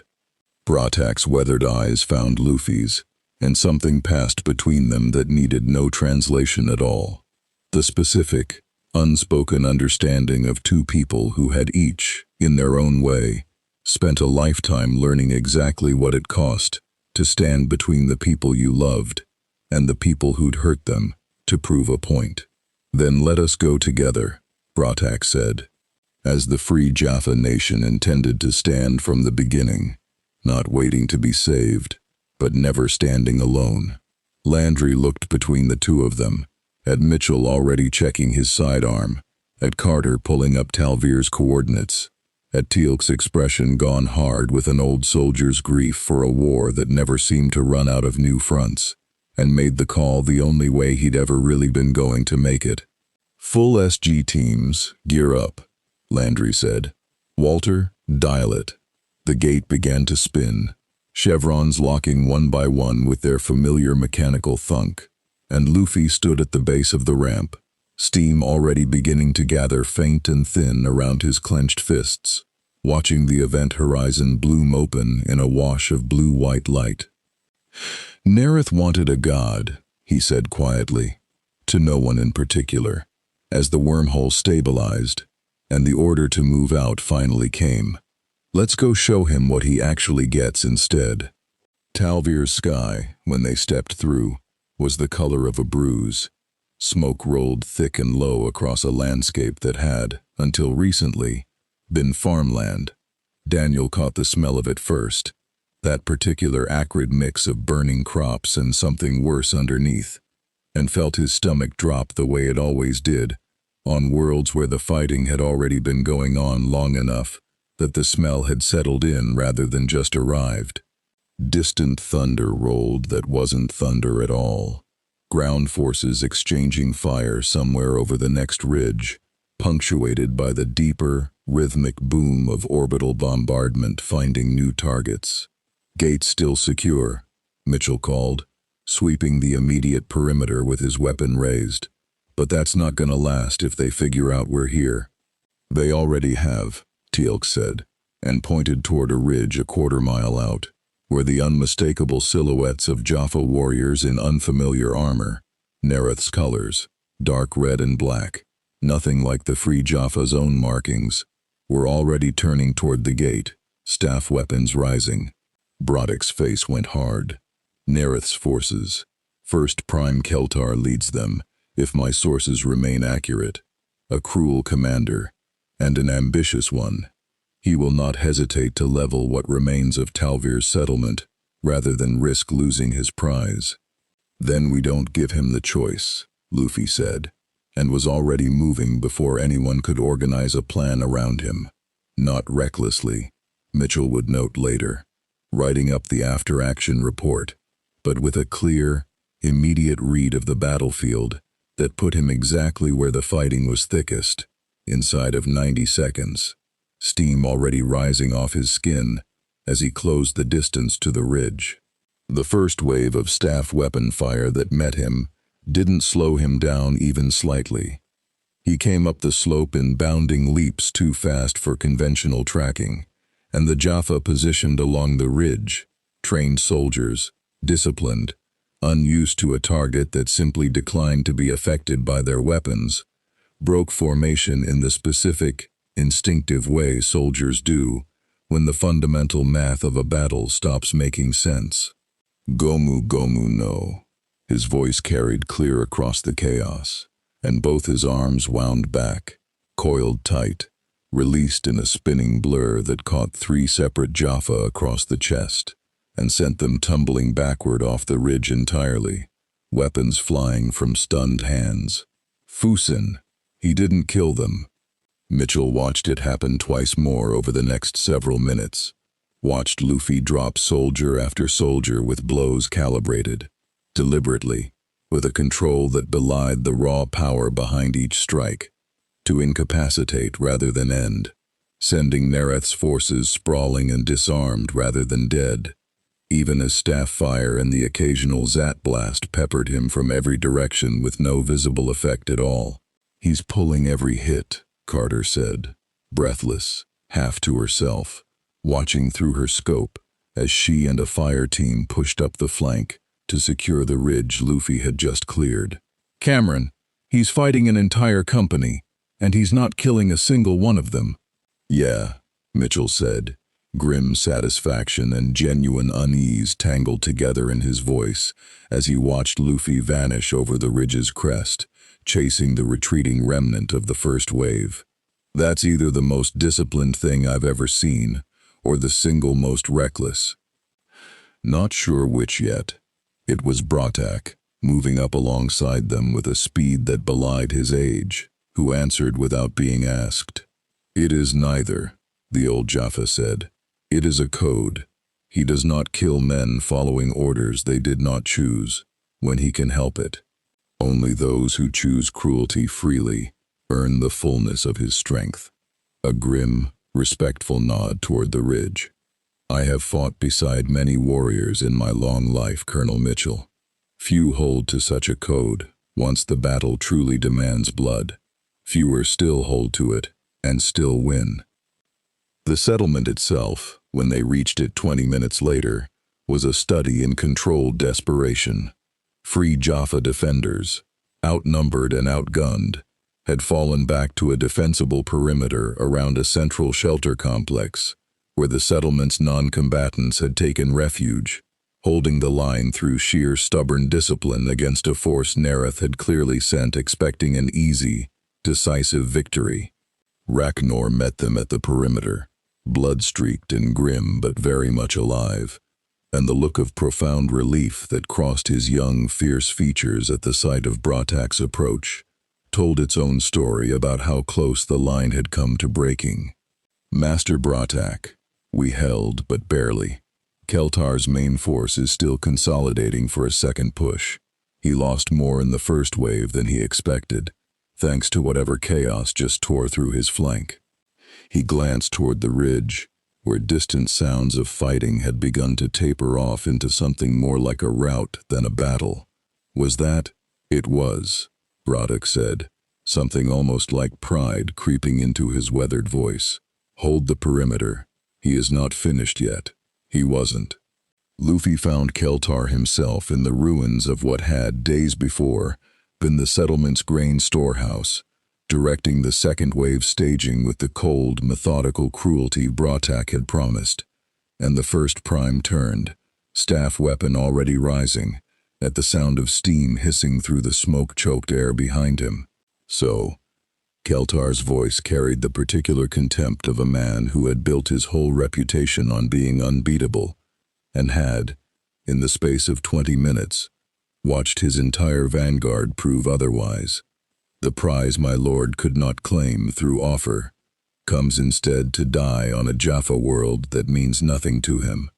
"You're wrong about that last part," Luffy said, stepping fully into view, dust and smoke curling around him, steam rising thicker now than it had all day. "This world means something to Bratak. Bratak's my friend. That makes it matter to me too. Simple as that." "Sentiment," Keltar spat, and fired.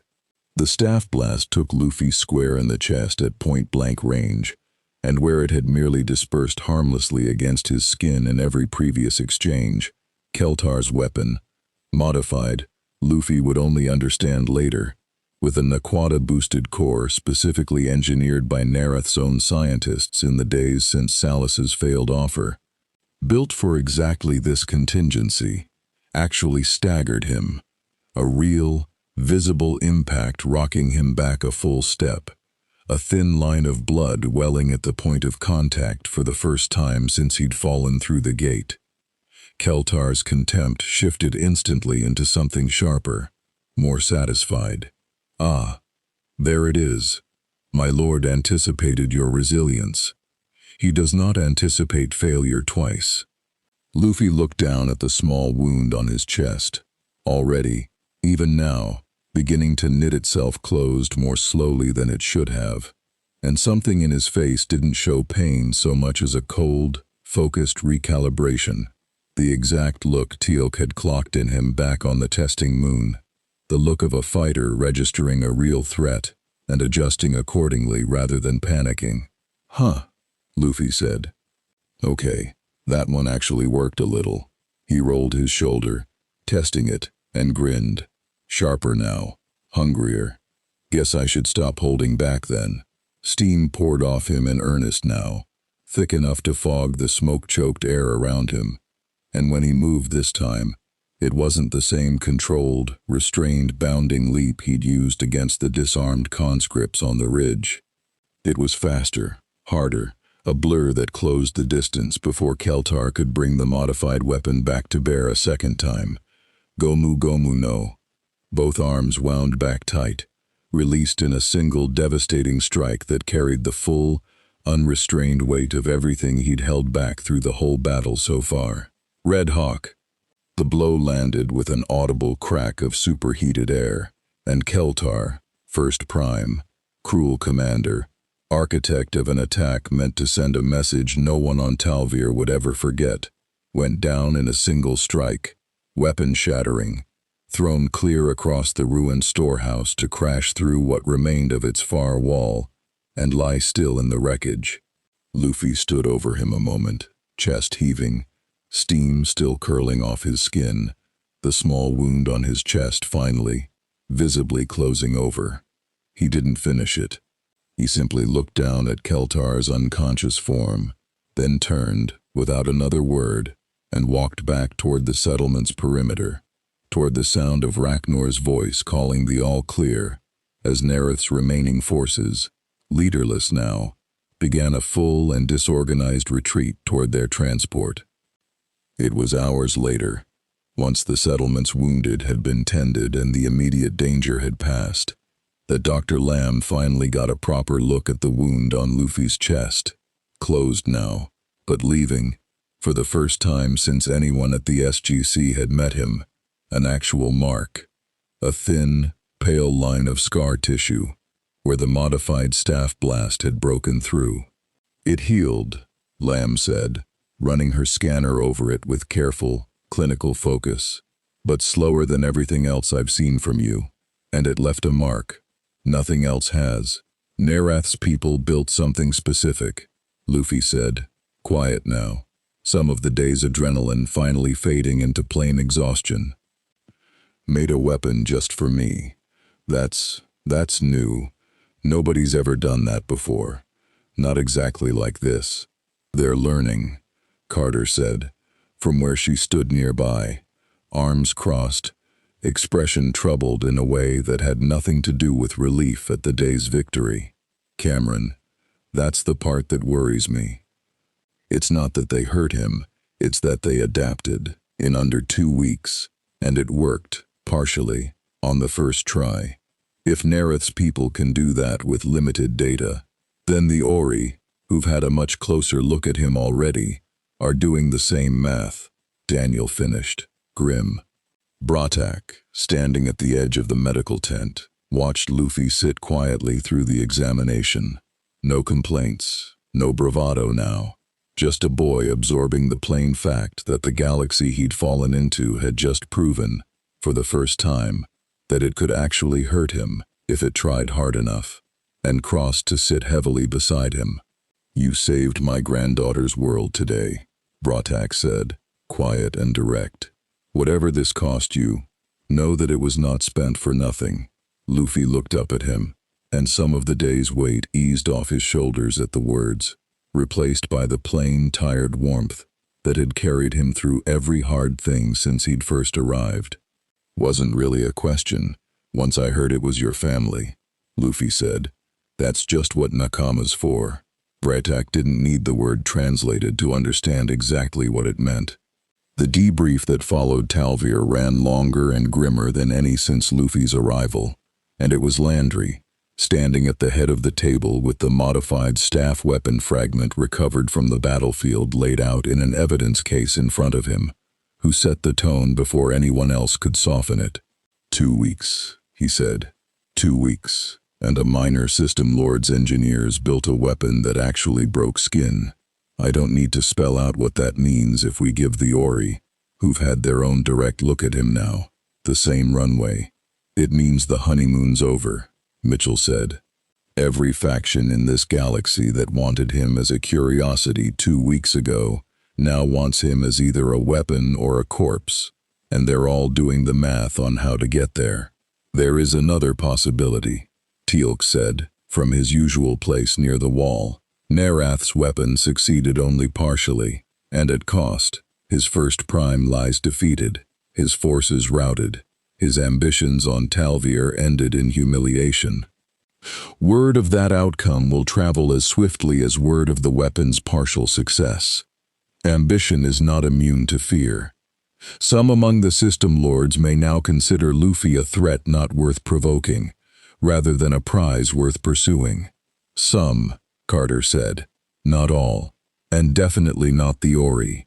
That last point hung heavy in the room, because everyone at the table had already read the same intelligence brief Daniel had spent the previous night compiling.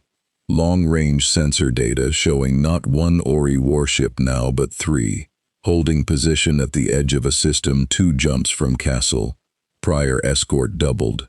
Movement patterns that Carter's analysis flagged as unmistakably deliberate rather than exploratory. "They're not investigating anymore," Daniel said. "They're building toward something. My best read is they've decided Luffy can't be converted, which means, in Ori doctrine, he becomes a problem to be solved by other means, and the Ori don't solve problems small." Luffy, seated at the table's far end, had listened to the whole exchange with an unusual, focused quiet, the same weighing stillness he'd brought to Anissa's careful pitch weeks earlier, the look of a man doing real, deliberate math rather than reacting on instinct. "They're gonna come here," he said finally.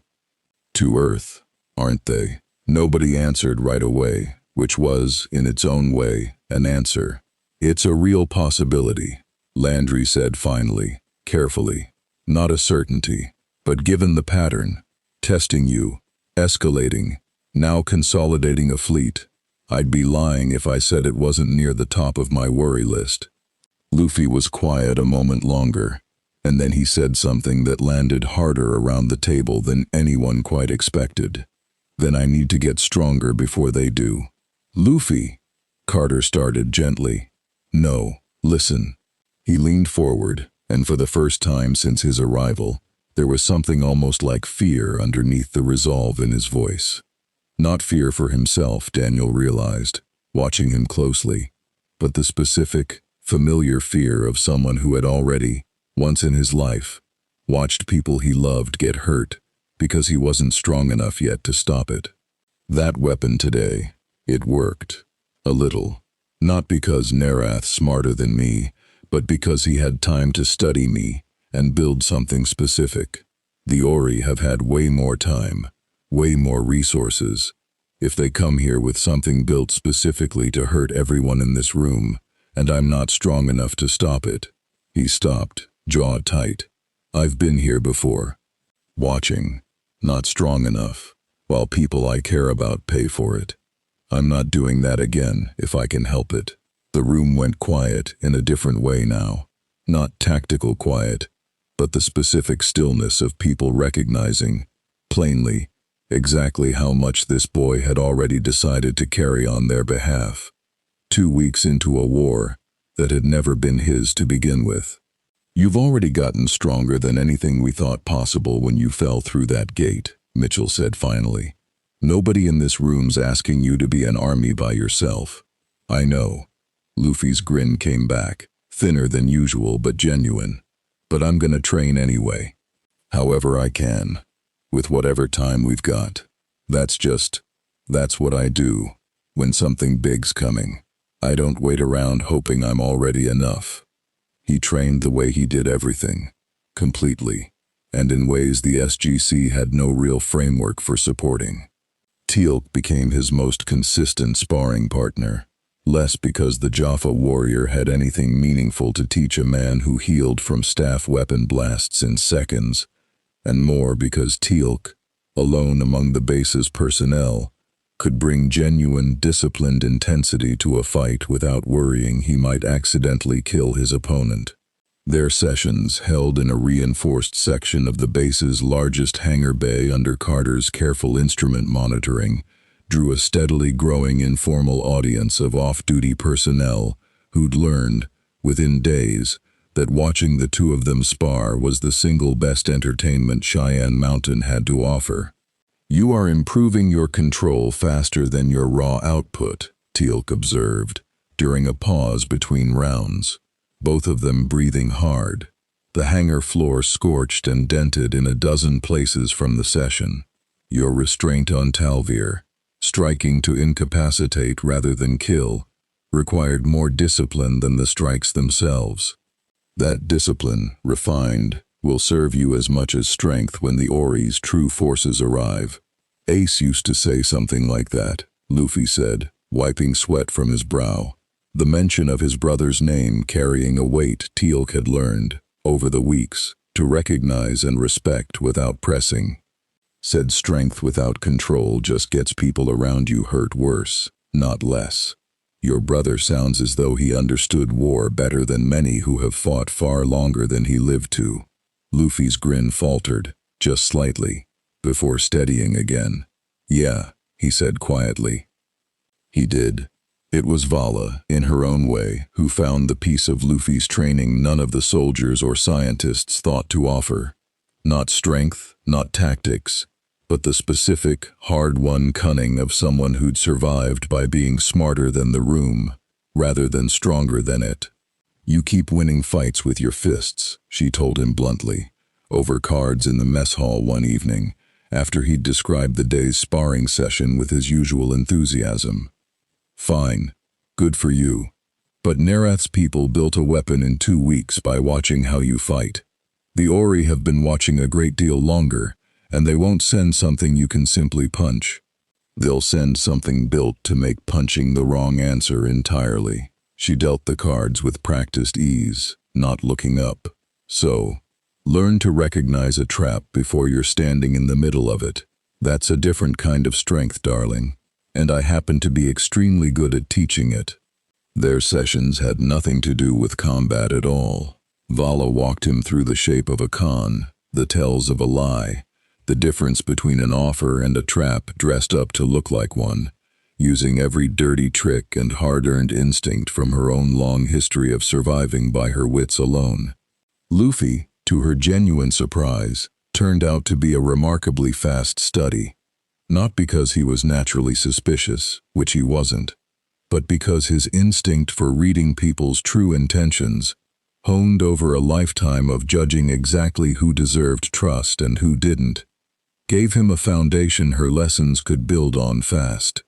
"You're better at this than you let on," Vala said, after he'd correctly identified the trap in a hypothetical scenario she'd been sure would fool him. "You just don't usually bother, because most of your problems you can solve by hitting them very hard." "Most of them," Luffy agreed, grinning. "But you're right. This one's coming smarter than that. Gotta get smarter too." 4 systems away, in the rust-colored temple, the eldest prior stood before her assembled council, with a report that had, in the 2 weeks since Castle, sharpened from cautious assessment into something closer to a doctrine of war. "He grows stronger by the day, and wiser alongside it," she said. "The window in which he remains vulnerable through inexperience is closing. We do not have the luxury of further patience. Then we commit the fleet, said a voice among the council, eager for decisive action. No. Her tone cut through the eagerness like a blade. A fleet meets strength with strength, and we have already seen what becomes of strength met directly. We do not send warships against a hurricane. We send something built to remove the ground it stands on.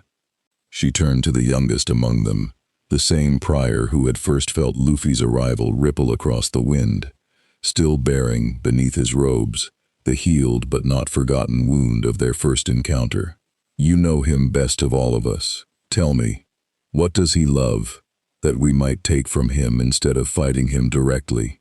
The wounded prior was quiet a long moment, turning the memory of Castle's ruined camp over in his mind.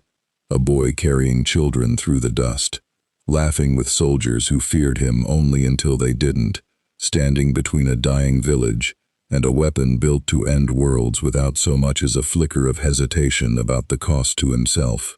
His friends, the prior said finally, quiet and certain. Everything he is, he built around the people he chooses to stand beside. Strike at them, and you strike at the only thing in this galaxy he has ever shown he cannot simply punch his way past. The eldest prior's expression did not change, but something behind her ancient, patient eyes settled into a decision already made. Then that, she said, is precisely where the true crusade begins. The Lucian Alliance did not operate out of temples or throne rooms. It operated, as it always had, out of back rooms and smugglers' holds and the specific, practical patience of people who had learned that empires rose and fell, but the black market always survived. And it was in one such back room, aboard a converted cargo hauler drifting in the debris field of a dead moon 3 systems from Cassel, that a woman named Netton's lieutenant, a broad-shouldered pragmatist named Teal'c, listened to a proposal that made even his considerable appetite for risk hesitate. The Ori want an intermediary, the courier said, a nervous, sallow man who clearly wished he'd been assigned literally any other errand. Someone who can move unseen where their own forces draw too much attention. In exchange for services rendered, they're offering trade concessions across 4 systems currently under dispute, plus non-interference in Alliance operations along the Teal'c corridor for a full cycle. Teal'c turned that over slowly, weighing it the way he weighed everything, not against ideology, which the Alliance had never much cared for, but against profit and risk in careful, practiced balance. And the services in question? Surveillance, the courier said. Locating specific individuals connected to the Tauri traveler. Nothing more, for now. The Ori say they wish only to understand his connections better. Teal'c had been in this business long enough to know exactly what understand his connections better meant, dressed up in a prior's careful phrasing, and long enough also to know that turning down an offer this generous from an increasingly aggressive faction currently expanding its reach through half the galaxy carried its own considerable risk. The Alliance doesn't fight other people's wars, he said finally, and we don't sell out our own people to do somebody else's dirty work for free trade concessions we could probably extract through better negotiating anyway. He leaned back, considering. But surveillance, information, that's not war, that's just business. A slow, calculating smile. Tell your masters we'll gather what they're asking for. We decide, separately, what we do with what we find, and what we choose to sell them, versus what we choose to sell somebody willing to pay more for the opposite information. The courier blinked, clearly unprepared for an answer that wasn't a simple yes. The Ori do not typically appreciate being played both sides of a transaction. The Ori, Teal'c said, standing, ending the meeting with the finality of a man who'd made his decision and didn't much care whether the other party liked it. Don't run the Lucian Alliance. We've survived Goa'uld purges, Wraith incursions, and 3 separate attempts by the Tauri themselves to shut us down entirely. We'll survive being mildly disappointing to a religious fleet too, if it comes to that. Now get out of my hold before I decide the information's worth more than the concessions and sell you out to Bratak's people instead, just to see what they'd offer." It was, in its own cynical, self-interested way, the closest thing to a mercy the situation was going to get. The Lucian Alliance's surveillance network began quietly mapping every connection Luffy had built at the SGC, not out of loyalty to the Ori's crusade, but purely because information was the one currency that never lost its value, regardless of who eventually paid for it. They found Bratak's granddaughter's settlement inside 3 days. They found Vala's known associates inside a week, a longer list than most people would have guessed, scattered across a dozen worlds, remnants of a life lived mostly by her wits. And they found, buried in older, half-forgotten SGC records, that a well-placed bribe pried loose from a disgruntled contractor with base access, something the Ori's own intelligence had somehow missed entirely. The existence, on a quiet agricultural world called Teal'c's sister colony, of a small settlement of retired SG personnel and their families, unremarkable in every way except one. It was where Daniel Jackson's oldest, dearest off-world friend, a former Abydonian priest named Kasuf's grandson, had chosen to raise his own children, far from the mountain's constant danger. Teal'c looked at the completed dossier for a long moment, weighing, one final time, exactly which buyer deserved to see it first. "Sell the Bratak information to the Ori, as promised," he said finally, to his second. "Keep the rest in reserve. A man never knows when a second buyer might offer more for exactly the same secret." He did not, in that moment, spare much thought for the settlement full of children he'd just quietly priced into the galaxy's ongoing war. It wasn't cruelty, precisely. Teal'c didn't hate anyone on that world, had never met a single soul who lived there. It was simply, coldly, the specific arithmetic the Lucian Alliance had always run the galaxy by. Everything had a price, and sentiment had never once been listed as currency. The attack on Talvir's remaining free Jaffa settlements came 3 days later, not from Nerath's diminished, humiliated forces, but from something colder and far more coordinated. A Prior's plague, seeded quietly through the settlement's water supply days before anyone noticed the first symptoms, timed with a precision that made clear, once Carter's analysis confirmed it, that this had never been a random act of Ori doctrine at all. "They're not attacking Tal'vir because of Tal'vir anymore," Carter said, voice tight, standing over the tactical display in the briefing room. "They're attacking everywhere Luffy's shown he cares. Bratak's granddaughter's settlement first. This is a pattern now, not an incident." Bratak's face, when the news reached him, went through something Daniel had never seen from the old warrior before. Not the controlled grief of a soldier who'd buried comrades 100 times over, but something rawer, more personal. The specific terror of a grandfather who understood, in one devastating instant, exactly what price his own alliance with Luffy had put on his family's head. Luffy, standing beside him when the report came through, went very quiet. The same cold, focused stillness that had settled over him right before Cassell, right before Tal'vir, except deeper now, harder, threaded through with something that looked, for the first time since anyone at the SGC had met him, genuinely afraid. "This is because of me," Luffy said. "Not a question. This is because of the Ori," Landry said, firm, cutting off the spiral before it could fully take hold. "You didn't seed that plague, Luffy. They did. Don't hand them that. Doesn't matter who seeded it." Luffy's voice had gone low and rough. "It's still because of me. Bratak's granddaughter is sick because I said no to a throne, and the Ori decided that made her a message worth sending." He looked up, and the fear in his expression had hardened now into something colder, more dangerous. "I need to go to her now." It was here that the true shape of the problem finally, fully revealed itself. Not a battle to be won, Not an enemy to be punched, but a choice, with no clean edge to it at all.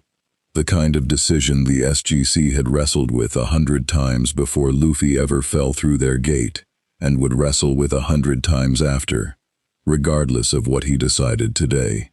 "There's a complication," Daniel said, quiet, hating every word of what he was about to say.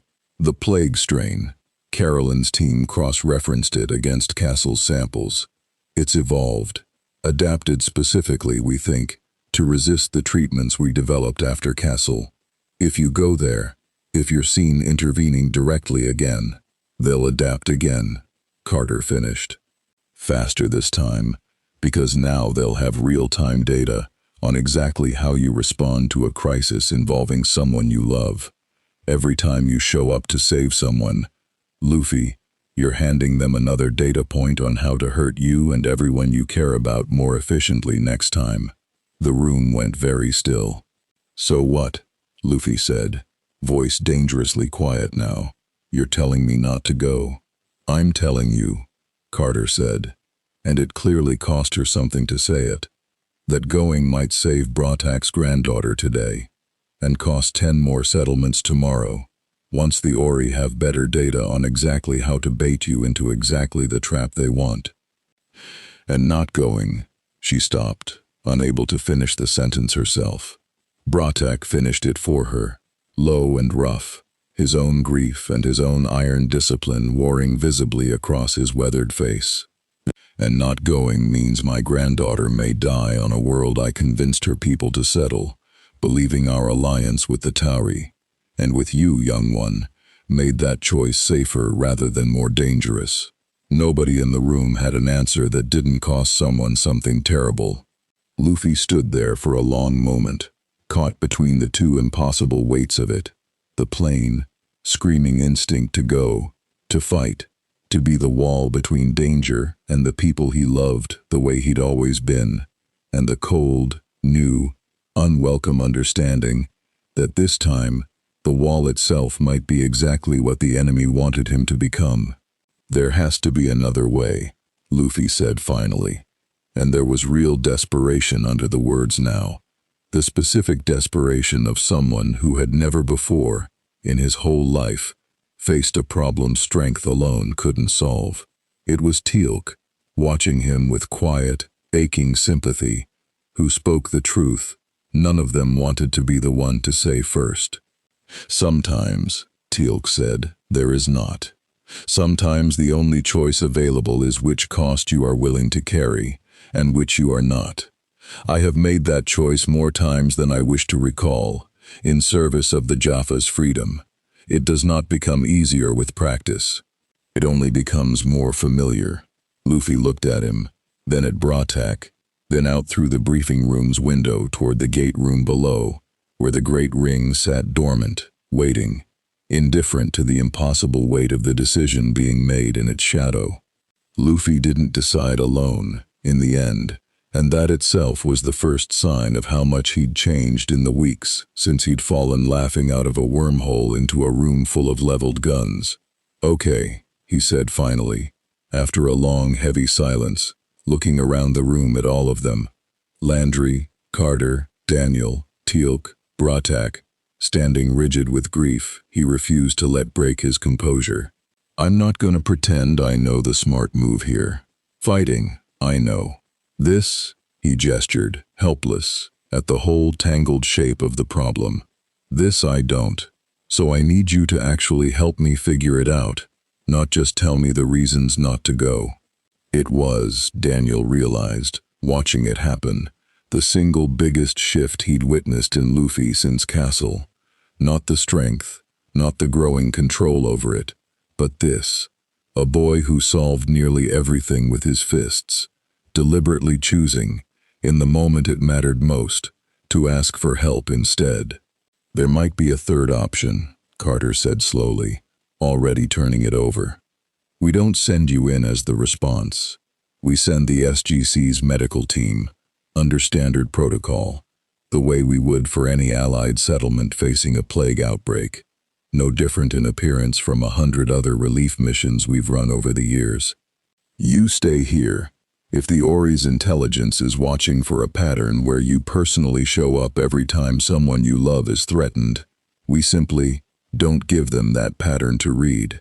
You want me to sit here while Bratak's granddaughter is sick? I want you to trust that saving her doesn't require you to personally punch the problem, Carter said, steady, despite the difficulty of the words. Carolyn's team developed real treatments after Castle. They're not perfect against the adapted strain, but they're not nothing either. Let the people whose actual job this is, do their job. Save your strength and your presence. For the moment it's genuinely needed, instead of spending it every single time the Ori dangle bait in front of you. Bratak was quiet for a long moment, and when he spoke his voice carried the particular weight of a man choosing, deliberately, against his own grief. I do not say this easily, Bratak said, but Colonel Carter speaks wisdom. I have watched enough wars to know that an enemy who can predict your response has already won half the battle before a single shot is fired. My granddaughter would not wish to be the string that pulls the whole galaxy's fate off course. His jaw tightened. Send your healers, Tauri. I will go with them myself, as her grandfather, not as leverage for anyone's crusade. Luffy looked at him for a long moment, something raw and unresolved still sitting behind his eyes. That's really what you want? It is what I choose, Bratak corrected, gently. There is a difference, young one, and you would do well to learn it now, while the cost is still survivable. Wanting is simple. Choosing, when every option costs something, that is the discipline that will carry you through every fight still ahead of you.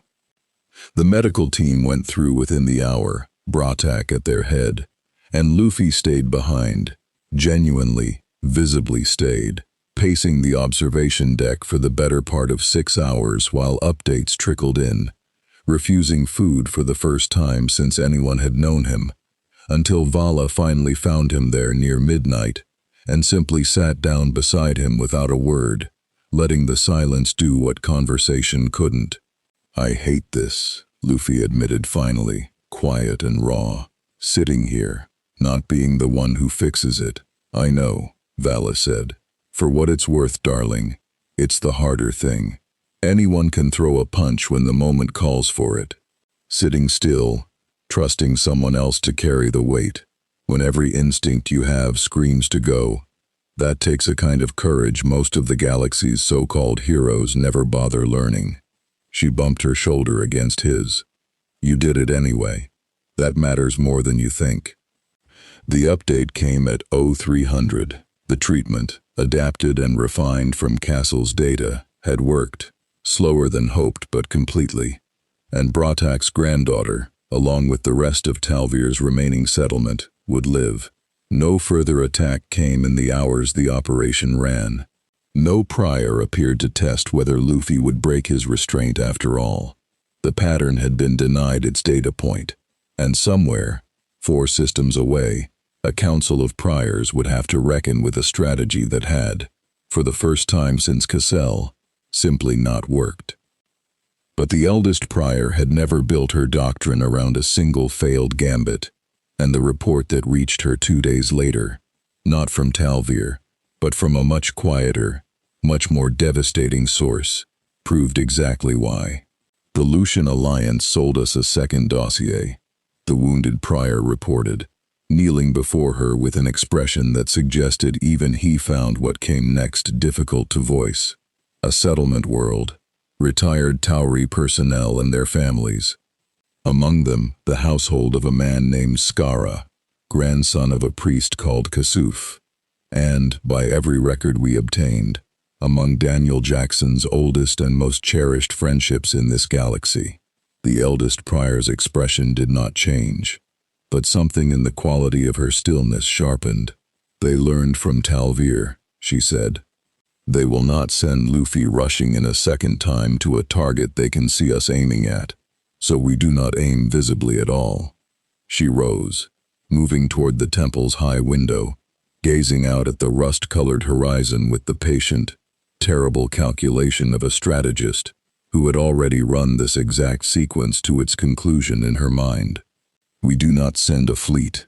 We do not send a plague with our signature woven through it for their scientists to trace back to us. We send something quiet, something that could, on the surface, be mistaken for misfortune rather than doctrine, until the moment it no longer needs to hide what it truly is. And if the Tauri's protections hold, if they see through the misdirection as they did on Tal'c, then we will have cost them nothing but time and suspicion, she said. And time, unlike faith, is a resource we have never once lacked. She turned back to him, and for the first time in the long telling of this campaign, something almost like satisfaction crossed her ancient features. Understand what we are truly building here, my brother. Not a single blow meant to break him. 1,000 small cuts, each one deniable, each one aimed at the only weakness a being of his strength has ever shown us, until even a heart as unyielding as his begins to wonder whether loving anyone in this galaxy has become a mercy or a curse. 4 systems away, unaware that a war was now being waged against him through the people he loved rather than his own unbreakable body, Luffy slept for the first time in 2 days, exhausted from a battle he hadn't been allowed to fight, dreaming, Daniel would learn later, from the restless words murmured half-audible through a cracked door, of an ocean he was beginning, for the first time since he'd arrived, to fear he might never find his way back to. The attack on Skara's settlement did not announce itself the way Cassell or Tal'c had. There was no prior standing in a village square, no fleet darkening a system's edge. It began, instead, with a transport malfunction. Routine, unremarkable, the kind of mechanical failure that happens somewhere in the galaxy every single day, that stranded a supply shuttle carrying half the settlement's medical stores in open space 3 hours out from the nearest gate, at precisely the moment a raider vessel flying no colors at all happened to be passing close enough to notice. Nobody at the SGC connected it to anything at first. Daniel got the call at dinner, Skara's voice on a crackling long-range channel, worried but controlled, reporting an attack on the settlement itself now. Ground forces this time, disguised as pirates, striking with a speed and coordination that felt, even through the static, deliberately wrong for simple raiders. "They're not after supplies," Skara said, tight with barely controlled fear. "They're moving straight for the residential quarter." "Daniel, my children are in the residential quarter." The line cut out. Daniel was on his feet before the static fully died, and by the time he reached the briefing room, Landry already had the tactical display up, already running the numbers, already reading the same grim shape in the data that Daniel's own gut had recognized the instant the line went dead. "It's them," Daniel said. "It has to be. This isn't raiders. This is..." "A message with the fingerprints filed off," Carter finished, grim. Exactly what the eldest prior would build, if she'd learned from Tal'c that anything traceable back to the Ori gives us room to intervene without paying the price they want us to pay. Luffy was already in the doorway. Nobody had called him. He'd simply felt the shift in the base's mood the way he'd learned to, over weeks of living inside its rhythms, and arrived exactly when it mattered, exactly the way he always did. "Skara," he said. Not a question this time either. He'd learned Daniel's friends' names over long evenings on the observation deck, had heard enough stories about Abydos and a boy who'd once helped save the whole SGC's first mission there to feel, in some real way, like he already knew the man whose children were now in danger. "That's the one you talk about, the one who was there at the beginning." "Yeah," Daniel said, voice raw. Luffy looked at Landry, and this time there was no plea in his expression at all, only a flat, absolute certainty that had nothing left in it to negotiate. "I know what you're gonna say," Luffy said. "Pattern. Data point. Bait." He shook his head slowly. "I don't care anymore. You want to send somebody else this time? Fine. Send them too. But I'm going. Not because I'm being baited. Because Daniel's been sitting with me every single day since I got here, teaching me your language, listening every time I missed home so bad I could barely breathe.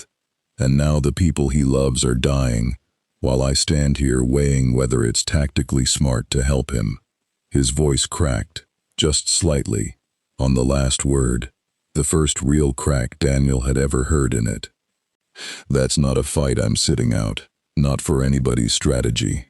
Landry held his gaze for a long moment, the same weighing calculation he'd run a dozen times since this boy first fell laughing through his gate room, and then, for the first time in this entire war, didn't hesitate at all.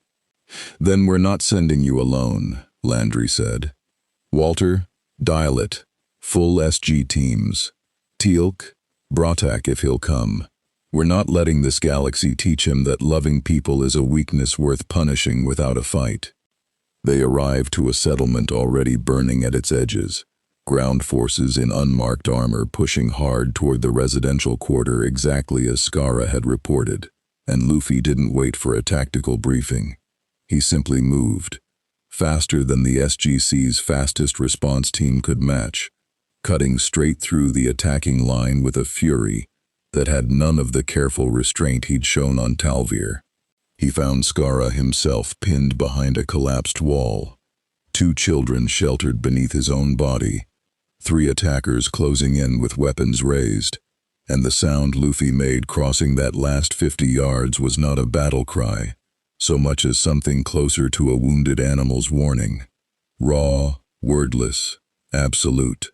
Gomu Gomu no. The strike that followed carried more force than anything he'd thrown on Castle or Tal'c combined, steam boiling off him in a visible cloud.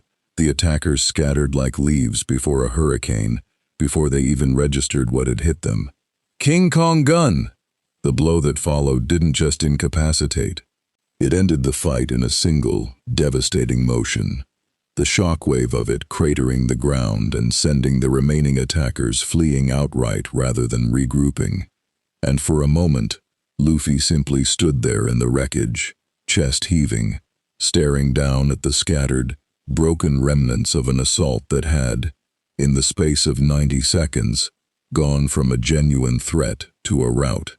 It was Skara's voice, shaky but alive, calling his children's names, that finally broke through the red haze of it, and Luffy turned and found the man he'd heard so much about, kneeling in the dust, with 2 frightened but unharmed children clutched against his chest, staring up at him with an expression that mixed terror and gratitude in equal, overwhelming measure.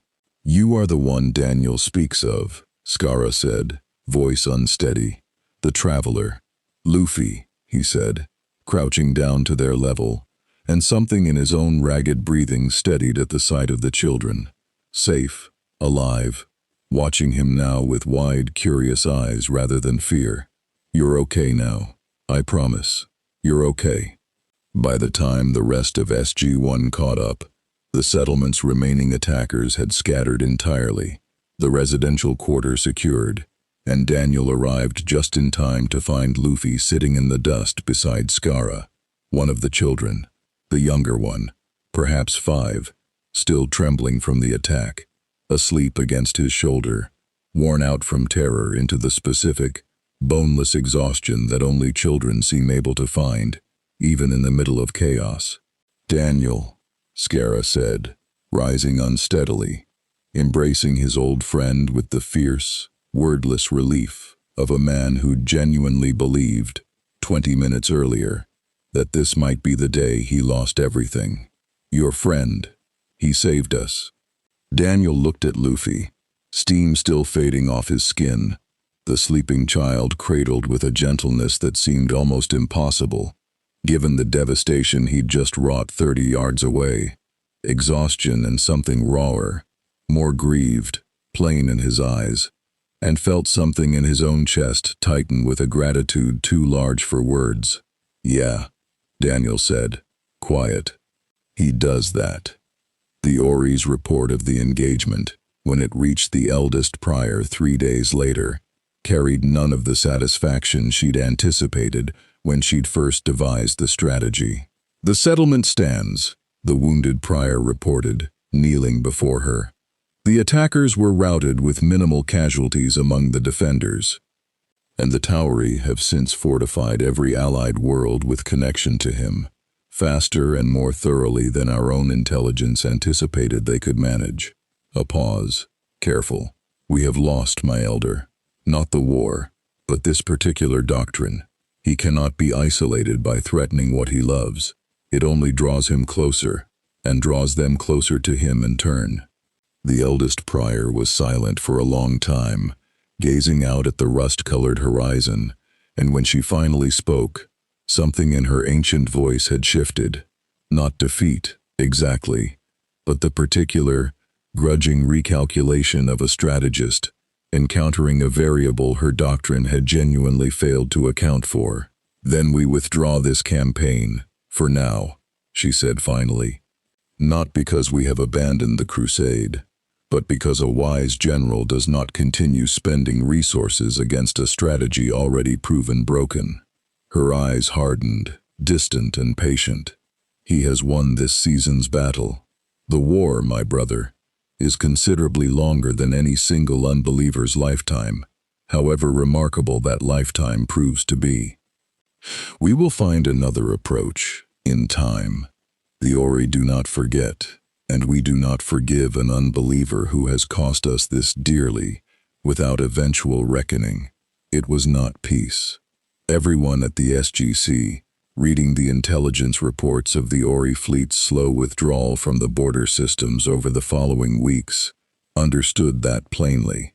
But it was, for the first time since Luffy had fallen through that gate laughing at a storm with no business existing, something that could honestly be called breathing room, earned not through strength alone, but through every choice, every hard conversation, every impossible weighing of cost against love, that had carried him from a stranger in a holding cell to a boy an entire settlement now called their protector by name. The gathering Landry authorized 3 weeks later wasn't a formal ceremony. Luffy had made it plain, gently but firmly, that he'd had enough of formal rooms and careful diplomacy to last a lifetime, but it filled the mess hall anyway, spilling out into the corridor beyond. Mitchell and Carter, Daniel with Skara's family visiting under heavy but hopeful security, Teal'c standing with the particular ease he reserved for people he'd chosen to call friend, Bratak and Ragnar, freshly arrived from Tal'c, with news that the settlement's recovery was, against every early fear, going well. Vala holding court at the center of it all with a story that grew more improbable with every retelling, and Landry himself, standing near the door with a beer he'd allowed himself for the first time in longer than he cared to admit, watching the whole strange, hard-won family fill a room that had, weeks ago, held nothing but leveled weapons and fear. Luffy sat in the middle of it, plate piled impossibly high, laughing at something Vala had said, and Daniel, watching him from across the room, thought about the boy who'd fallen laughing out of a storm with no business existing, who'd turned down a throne without a second thought, who'd learned, the hardest way there was, that loving people in a galaxy this dangerous cost something real, and had chosen, every single time, to pay it anyway. He still didn't know how to get home. The gate's records held no trace of an address matching wherever Luffy's ocean waited for him, and every scientist on base who'd looked at the problem came back with the same frustrated shrug. But watching him now, surrounded by people who'd started, somewhere in the last 2 months, to become something very close to a second crew, Daniel found himself thinking that maybe home wasn't only the place you were trying to get back to. Sometimes it was also the place that had, without either side quite meaning for it to happen, become worth staying and fighting for. The Stargate program had weathered stranger things than a boy who fell out of a storm laughing, but it had never, in all its years, weathered anything quite like this. A being of near limitless power, who had turned down Godhood, fought priors barehanded, and chosen, again and again, at real cost, to stand beside people who owed him nothing and could offer him little more than a bed, a plate of food, and the plain, hard-earned truth that he mattered to them. The galaxy did not become safer because Luffy arrived in it. If anything, his presence had sharpened every fault line already running through it, drawn Goa'uld ambition, Ori doctrine, and Lucian Alliance opportunism into new, more dangerous configurations, each of them now reckoning with a variable none of their old calculations had ever accounted for. But something else had changed too, quieter and harder to measure than fleet movements or plague strains. An old Jaffa warrior who trusted an outsider with his granddaughter's world. A scientist who'd learned that not every problem needed solving with a fist, even when the fist was willing. A boy from Abydos who slept easier knowing a stranger from an ocean nobody in this galaxy would ever find on a star chart had decided, without hesitation, that his children were worth saving. Luffy still watched the gate room sometimes, late at night, thinking of a ship and a crew, and a horizon he hadn't chosen to leave behind.